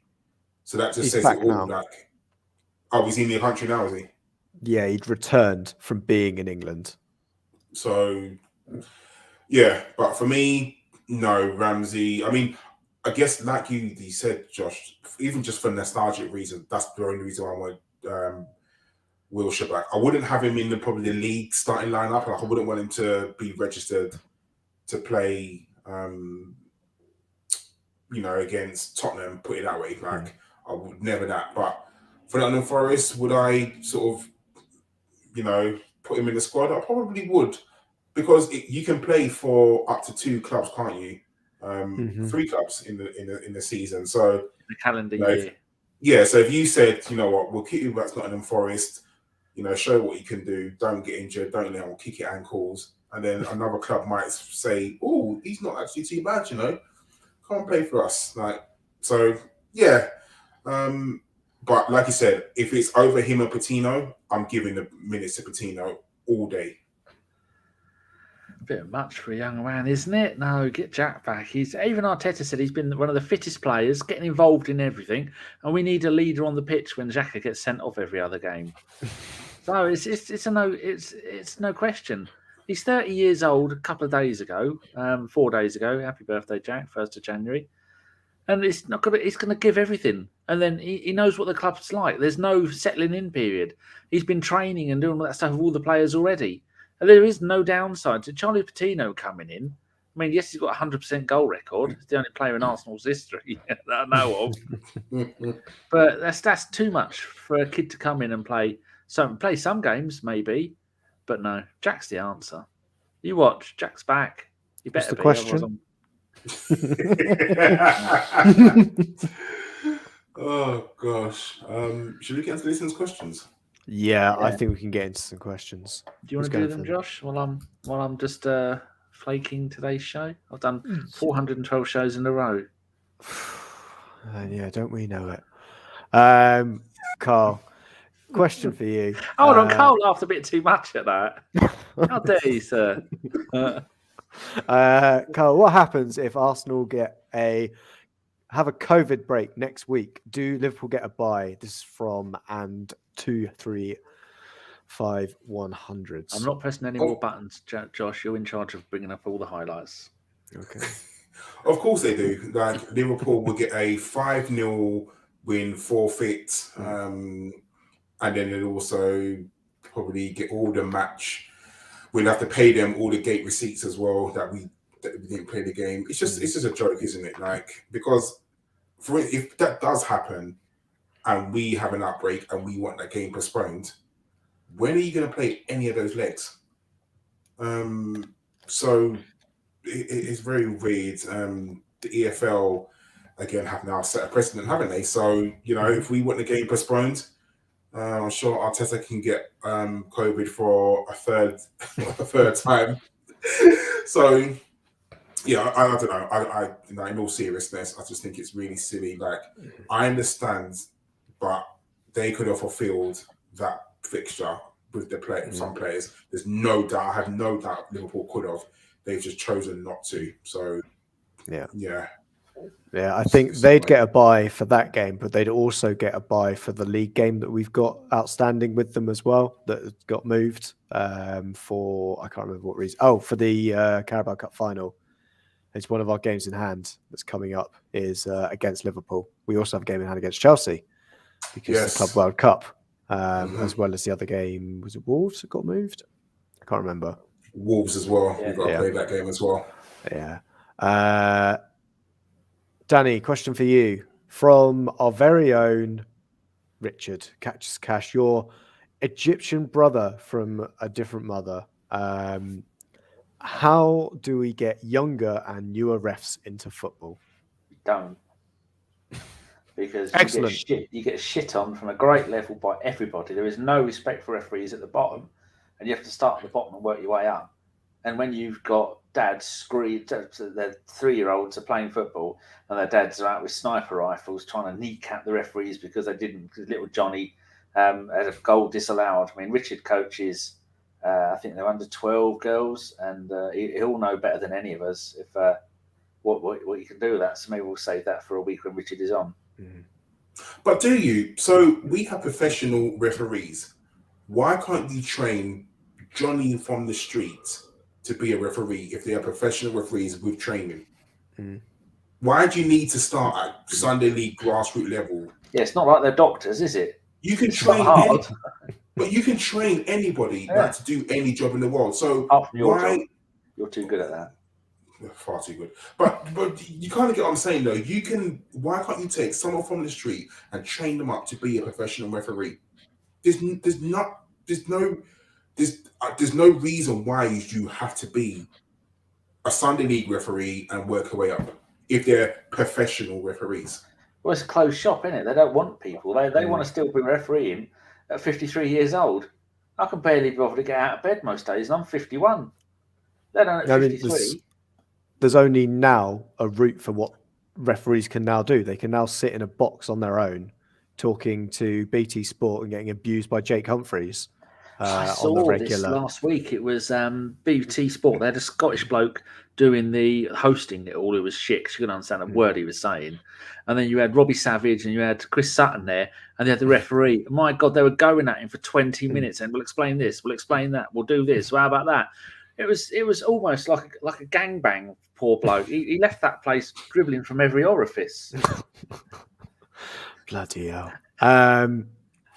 There's a question in here that I think I'm going to give to Danny. I just realised what gangbang means. Shit. I was thinking wrestling. With, See, just realised, I'm sure, Danny. You've known John Welch long enough to know what that means. Oh, I'm thinking maybe like a Royal Rumble. I was thinking of a wrestling term. Sure you were, Danny. Right. Sorry, Mum, if you're watching. I'm going to go for a question from... who am I even asking? There's only two of us, and you've done me. Right. All right. I'll ask Carl a question. Josh. All right. No, Danny, I'm going to ask you this question from Loki73. How about standing at the Arsenal? Never done it. Thoughts on standing? Yeah. Never done it. Karl, safe standing. Sorry, Danny. You got to bring it in. Laughing at the infirmed. What have we come to? Jesus Christ. I mean, it's something. I mean, Danny, you was probably around, definitely alive with Hillsborough. You would remember that. I definitely don't. Football's come a long way, and safety standards have definitely come a long way since then. And I'm all for people. If we can do it safely, then definitely we should try it. Man United have tried it in their game against Wolves, I believe, and to the best of my knowledge, it went okay. I believe Chelsea have it as well at Stamford Bridge. So, listen, I'm all for it because people want to stand up at football. You know, like at Arsenal and anyone who's ever been to a game, you stand up and you get told to sit down. Like you're getting told to sit down, and you're blocking people's views and stuff like that. So, yeah, I'm definitely for anything that can be done to enhance the atmosphere, but make sure it's done safely, definitely. But would you two want to stand? Because you're gentlemen of a certain age with sore feet and bad backs and sore knees. But it's your option, isn't it? I'm healthy, Danny. I can stand for 90 minutes. Okay, well, you should be a referee then. Carl, would you? Would you look I would. A luxury recliner and a bag of popcorn and a blanket. Yeah, I would because remember you've got a bar there you can lean on if you get tired. But I would. If it gets too much. Yeah, if it gets. I would because it's not like you're crowded. You get a set place to stand. So it's not like they're overselling the standing because you're going to stand in row 1A, row 1B. Like so, it's not going to be. You're not going to be all hunched in. So, yeah, I would. And there are like the younger generation who are coming through now. They want to stand. Yes, the people of an older generation, they may want to sit down for the whole game, and that's fine. But I definitely would. I mean, like Don Juan said, at away games, you don't sit down. No one sits down at away games. Everyone stands up, and the stewards do not tell you to sit down. It's only Arsenal where they literally, like, Arsenal score a goal, you clap, celebrate, watch it on the Jumbotron, and then within about 30 seconds, you're getting told to sit down. So, yeah, say standing, definitely should try that at Arsenal. Yeah, I would agree, and I'm sure Danny would if he could. So a proper question for you, Now, Danny, from Richard again. Richard's given us lots of questions, and it only makes sense to go to you. On Arscast, Andrew brought up the idea of sin binning and orange cards. Would you look to bring that in, or do you think referees should just be better? I think they should be a little bit more fucking professional, as Venezuelan John used to shout at us in the early days of AVW. Be more professional, you C words. But I am by not using the C word. I think it would help a lot because, like with the Gabriel second thing, that he could have given him an orange card and said, "Off you go, 5 minutes off." But then what happens if players think, well, it means I can do a little bit of a worse tackle, and then my punishment isn't as bad. And then how many players do you have in the sin bin before you go, well, we've got 5 players in there. You've got 4 from one side and 3 from another side. And then before you know it, you've got a 5-a-side of nonsense. So I don't think it would work, but I think it'd be interesting. But you know what the FA are like. They don't want to bring anything in new that might make the game a little bit better. Yeah, Anyone that else? is true. That would probably be a FIFA rule, though, wouldn't it? It wouldn't be an FA. That would definitely have to go to FIFA to change. Yeah, I also don't necessarily think, orange cards will just get abused as badly as yellow and red. They don't need something in between. What they actually need to do is use the red and yellow cards properly. We're not even taking notice of the 5-sub thing, are we? Most of Europe are using 5 subs. Oh, yeah, we're not doing that. Because it's the people like Sean Dyche and Burnley who get annoyed that the bigger clubs got bigger squads and it's more of an advantage. I don't understand how we're not having 5 subs in the Premier League. It's so weird. But then we have it in cup competitions, don't we? We Yeah, got when it it in goes the to extra EFL. time. We got it in the EFL Cup. No, we got 5 subs in the EFL Cup anyway. Was it? Yeah, it's only in the Premier League we don't. Do you know what? A bit of trivia here for you. Yeah. Arsenal had the first ever 4th and 5th subs in British football, English football. We did. Yeah. It's FA Cup final, wasn't it? No, I mean it was in the COVID era for a Premier League game. I thought it was the FA Cup. Oh, okay. Mm. Nice. We had the first 4th one, didn't we? Because that was the extra time one. Well, I did write it down at one point. Yeah. Oh. Well, I prefer to make up my facts. It makes life more interesting, especially on Twitter. Karl, question for you. Coutinho, yay or nay? Nay. Keep moving. Danny, Coutinho, Fuck yay, him. nay, or YI? Get fucked. Yeah, it's more likely YI. We've had enough trouble with Villa. Ozil. It's just a better tanned Ozil mincing around the pitch on half a I million. don't think he'll bring anything to us. I genuinely don't think he'll bring anything to our team. No. Pepe brings more to our team, and that's because he's tall enough to get the cobwebs out from the training grounds that are up in the corner. Question for you, Karl. Again, from Richard. With the Conservative, Maitland-Niles moving abroad, surely we're bringing a new midfielder. Anyone that you're inclined? Any names you've heard on the grapevine? Anything Collins has fed us with a? Yeah. He's been quite mean, hasn't he? It's gruel-like. Especially as he's got a game to commentate on now. And he spits in it. Yep. There's this little guy who runs. He lives down on the southwest coast in Plymouth. No. And he's quite. He's not going to be listening. He's quite in the know, I believe. And I believe there's that Bruno person from France. Or like in denial. We keep getting linked with. This is where we're going to stump up the money to pay for him. To be honest, I have there's no one that springs out to me that, we should get him, we should get him, we should get him. We do need a body in midfield. That's 100%. There's no doubt that we need somebody there. Who that person is, I don't know. That's for Mikel Arteta, Stat DNA and Edu to sort out. Who's this person? Ellis. Do you know what? Hashtag fuck Ellis, by the way. Hashtag congratulations, Ellis. But more hashtag fuck Ellis. I don't know who we're going to bring in. Chris, if he was doing podcasts, will tell you more about Bruno. Those days have gone, Karl. We need to move on. Yeah, I know. who to bring in. I don't know. Top of my head,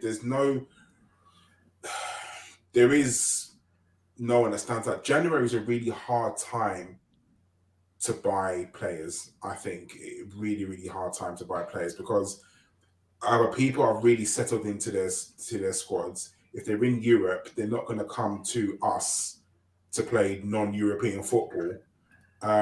Anyone who moves in January kind of wants first team opportunities. So what you're looking at is somebody gonna replace Xhaka? Is someone going to replace Partey? Because those are if we're bringing in centre midfielders, those are the two players that you need, one of two that you need to displace. Mikel Arteta absolutely loves Granit Xhaka, so I can't see him dropping Xhaka. Is he going to drop Partey? I don't know. So the centre midfield is really hard. Like, I personally think we need a centre midfielder and a striker, because if Aubameyang is ever to be seen again, you never know. He might be going up to the northeast to play in black and white. You never know, that might happen. But if that ever does happen, we definitely do need a striker. So for me, I don't know. Bring back Jack Wilshere. Fuck you, Josh. Bring back Jack Wilshere. I'll answer formally knows as one as I would not recall Guendouzi. Absolutely no. That cow is fattening up quite nicely at Marseille, and he can stay there because he is a twat. And we mentioned on Bruno, I think Bruno coming in, Bruno Guimaraes, he'd be one that I think he comes in with a place for Lyon. I would imagine the proviso would be we're moving on one of our midfielders, our first choice midfielders. In the summer, I imagine maybe Granit Xhaka moves on if he comes in, because we need a replacement for Xhaka. We've got the replacement for Partey already. His name is Sambi Lokonga. But yeah, we need somebody else, I think, to come in. But I'm not necessarily sure who else. For strikers, pretty sure the guy from Fiorentina is going to go to Juventus. So I will give another name with the reason why Chris is not podcasting in January is because he's currently in his masturbatorium thinking about Alexander Isak being the next Arsenal striker for us because he bloody loves him. But Danny, that's all of the questions because I think the other one... We've got one in our chat. Well, I got one in there. Yeah. In our private chat. Yeah. It was a one from Twitter. Oh, yeah, because somebody... It's a good one from Twitter. Is it for me or is it from me?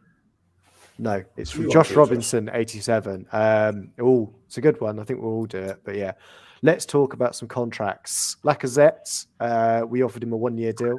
Oh, no, we haven't. We did offer him a 1-year deal, but his contract expires in the end of the season. Arteta's in 18 months.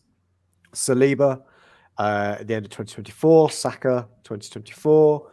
Should we be pressing ahead now and extending these contracts, especially as Arteta only has 18 months left and Saka next summer will have the dreaded 2 years? I think after the City game, to answer it first, I think we should have sat Saka down and Martinelli and given them new contracts.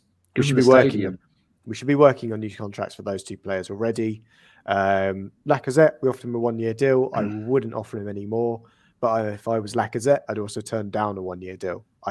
He could get a 2-year deal elsewhere. It's the perfect level of what needs to be done in that regard. Saliba, see if he can do it in England first, maybe. When he comes back, but otherwise, I don't have a worry about our centre-backs at the moment. As I say, you can see the drop-off from Ben White and Gabriel, where you could see that massively when Rob Holding came on, but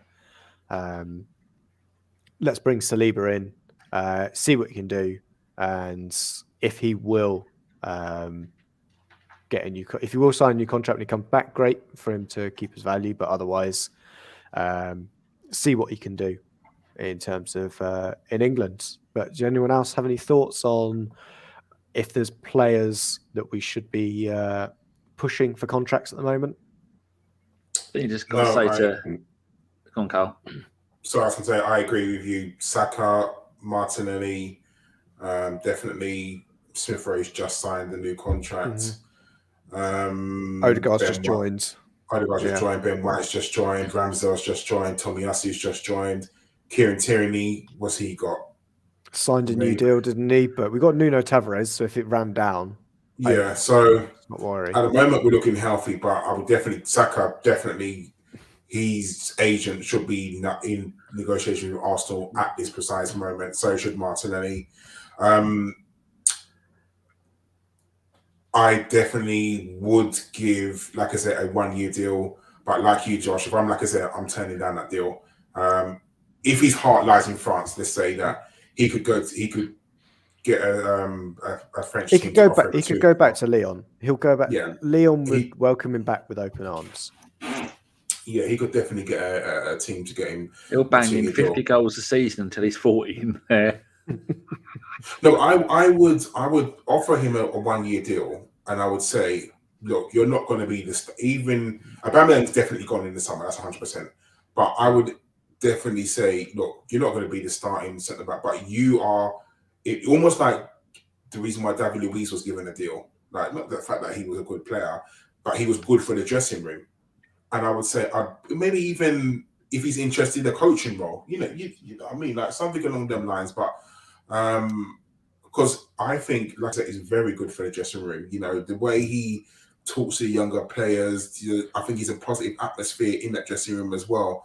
The fact that he hasn't down tools with that whole Aubameyang nonsense. And he's adapted his game really quickly and taken on a captaincy role. And we are better with him up front than we have been with him up front for a good 18 months. So this is why I would definitely say, look, here's a 1-year deal, maybe an extra 10 grand on what he's getting now.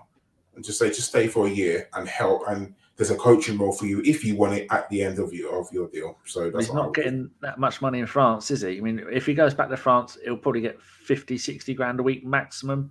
Unless he goes to PSG, that'd be in a week. He's not going to PSG. No. That's what I would do. Yeah. People have been talking about Gigi Wijnaldum, Josh. Is that a goer? Well, I mean, he started playing for PSG now. It'd be interesting, but it's not. I don't know. It seems like a stopgap. I imagine we'd do it. If we did do it, it's because we couldn't get who we wanted in proper. We've clearly got an age profile of players we've gone after. Just look at what we did in the summer. We were really smart with the players we got in. I could only see Wijnaldum coming in if we needed a body and El Neni or Partey came back with a bad injury from the Cup of Nations. That would be the only reason I think we'd do that, and we'd wait right to the end of the window to try and achieve it. But otherwise, I'd rather go for the kind of profile players that we're after. We can see it's players that are sub-24. Right now, we've got 2 players, whilst we might not like them, or we might not like one of them. I've already said I couldn't fault Granit Xhaka's performance and Thomas Partey's performance even more so against City. I don't think we'd need to... we can have a player that can come in under a little bit of a safety net. They don't have to get thrown in, and they can gradually be integrated into the team. It's unlike someone like Tomiyasu, who we threw in, and it was great that he did well. But yeah, I think there could be some options there. Go for it. I was going to say, I don't want any Ozil, Aubameyang kind of legendary, massive earners coming from huge clubs doing that are going to be thinking, oh, I'm here, everyone, look at me, I'm the greatest. No, we've had our days of doing that. That's not the future for us. No, definitely not. But I think that's the certainly the end of the questions. We've gone for 2 hours. I think before the show, I think we joked that we wouldn't make it to 1 hour and 20 minutes, but we've gone a bit over there. We're going to do gentlemen's nods or shout-outs, I guess. I'm going to go first because I've got my one lined up. My shout-out / gentlemen's nod goes to the Aston Villa admin for Twitter. because he played or they played an absolute blinder today with their tweets. And if you haven't seen it, please go and see it. It was literally a thing of beauty, aimed at the EFL, aimed at the FA for what they did. And you couldn't have timed it any better. So if you haven't, go to the Aston Villa Twitter account and just see their tweet for today.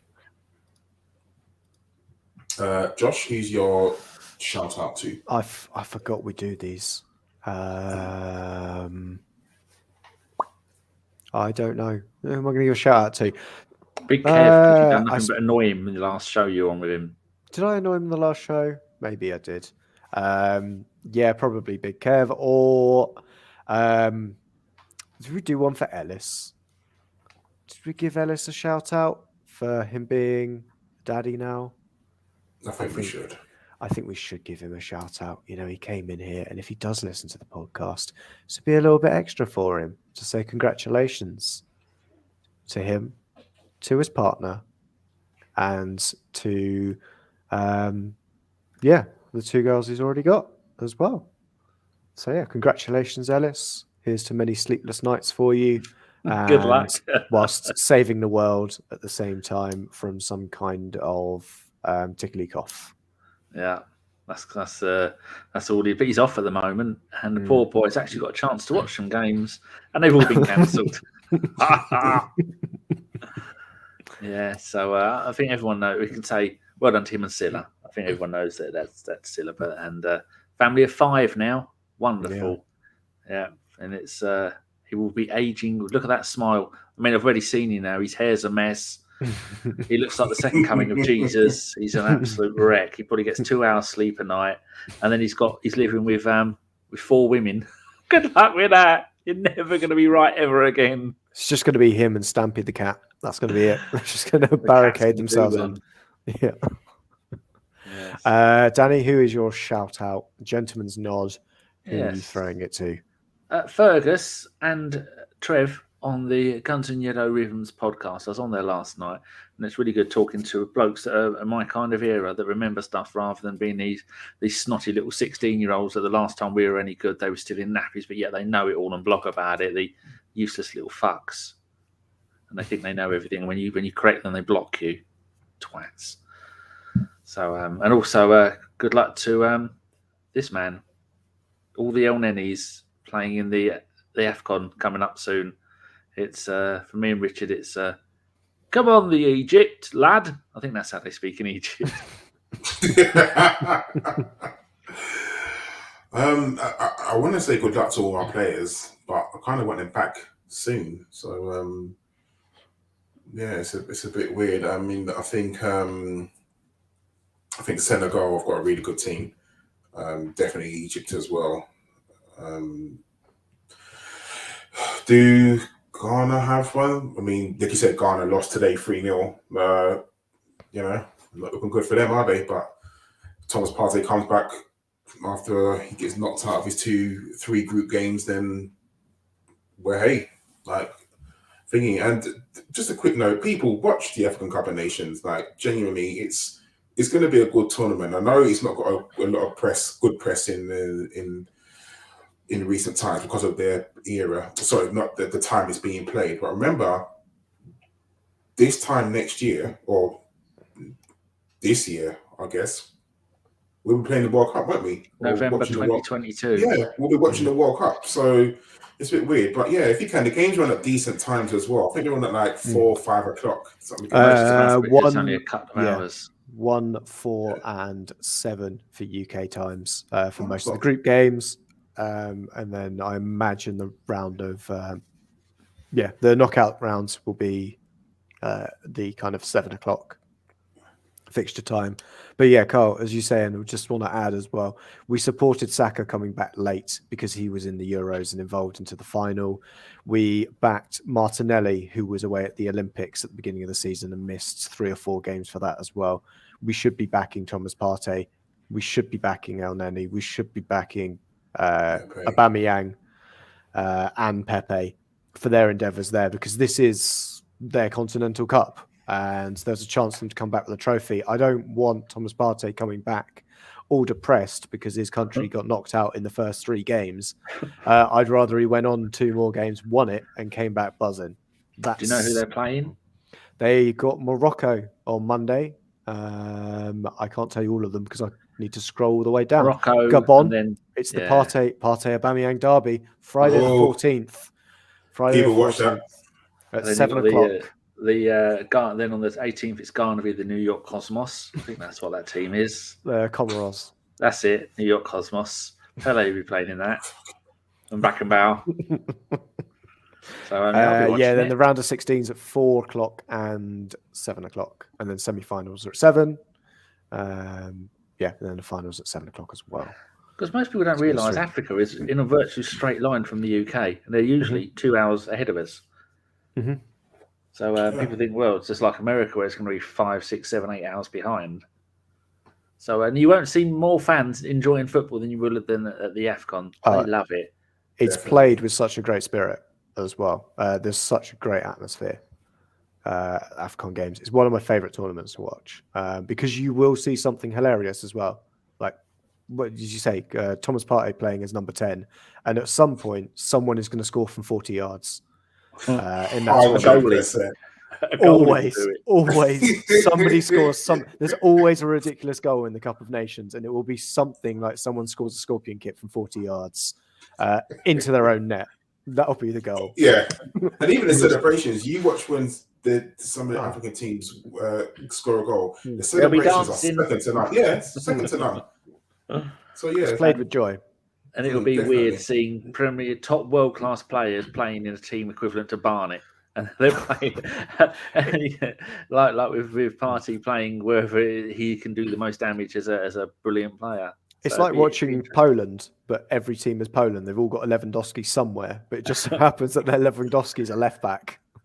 Or Scotland. It's the same as that. And finally, Chelsea beat Spurs 2-0 in the they did indeed. The Caffeinated Drink Cup. Oh, so, excellent. I think we're all done now, are we?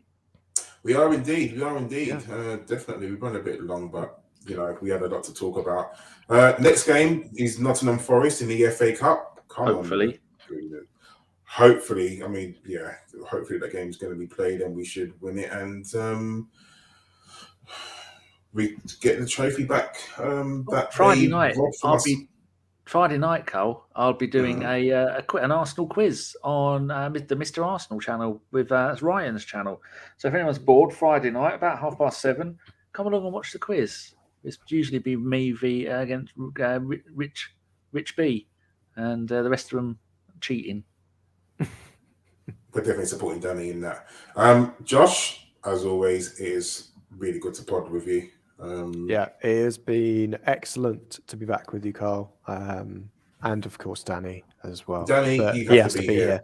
Yeah, because how many shows has he done in a row? 436. Yeah, trillion. Yeah, well, when half of them have decided they no longer even know what a podcast is, let alone fucking turn up. Oh, started him off. Danny, say goodbye. Goodbye.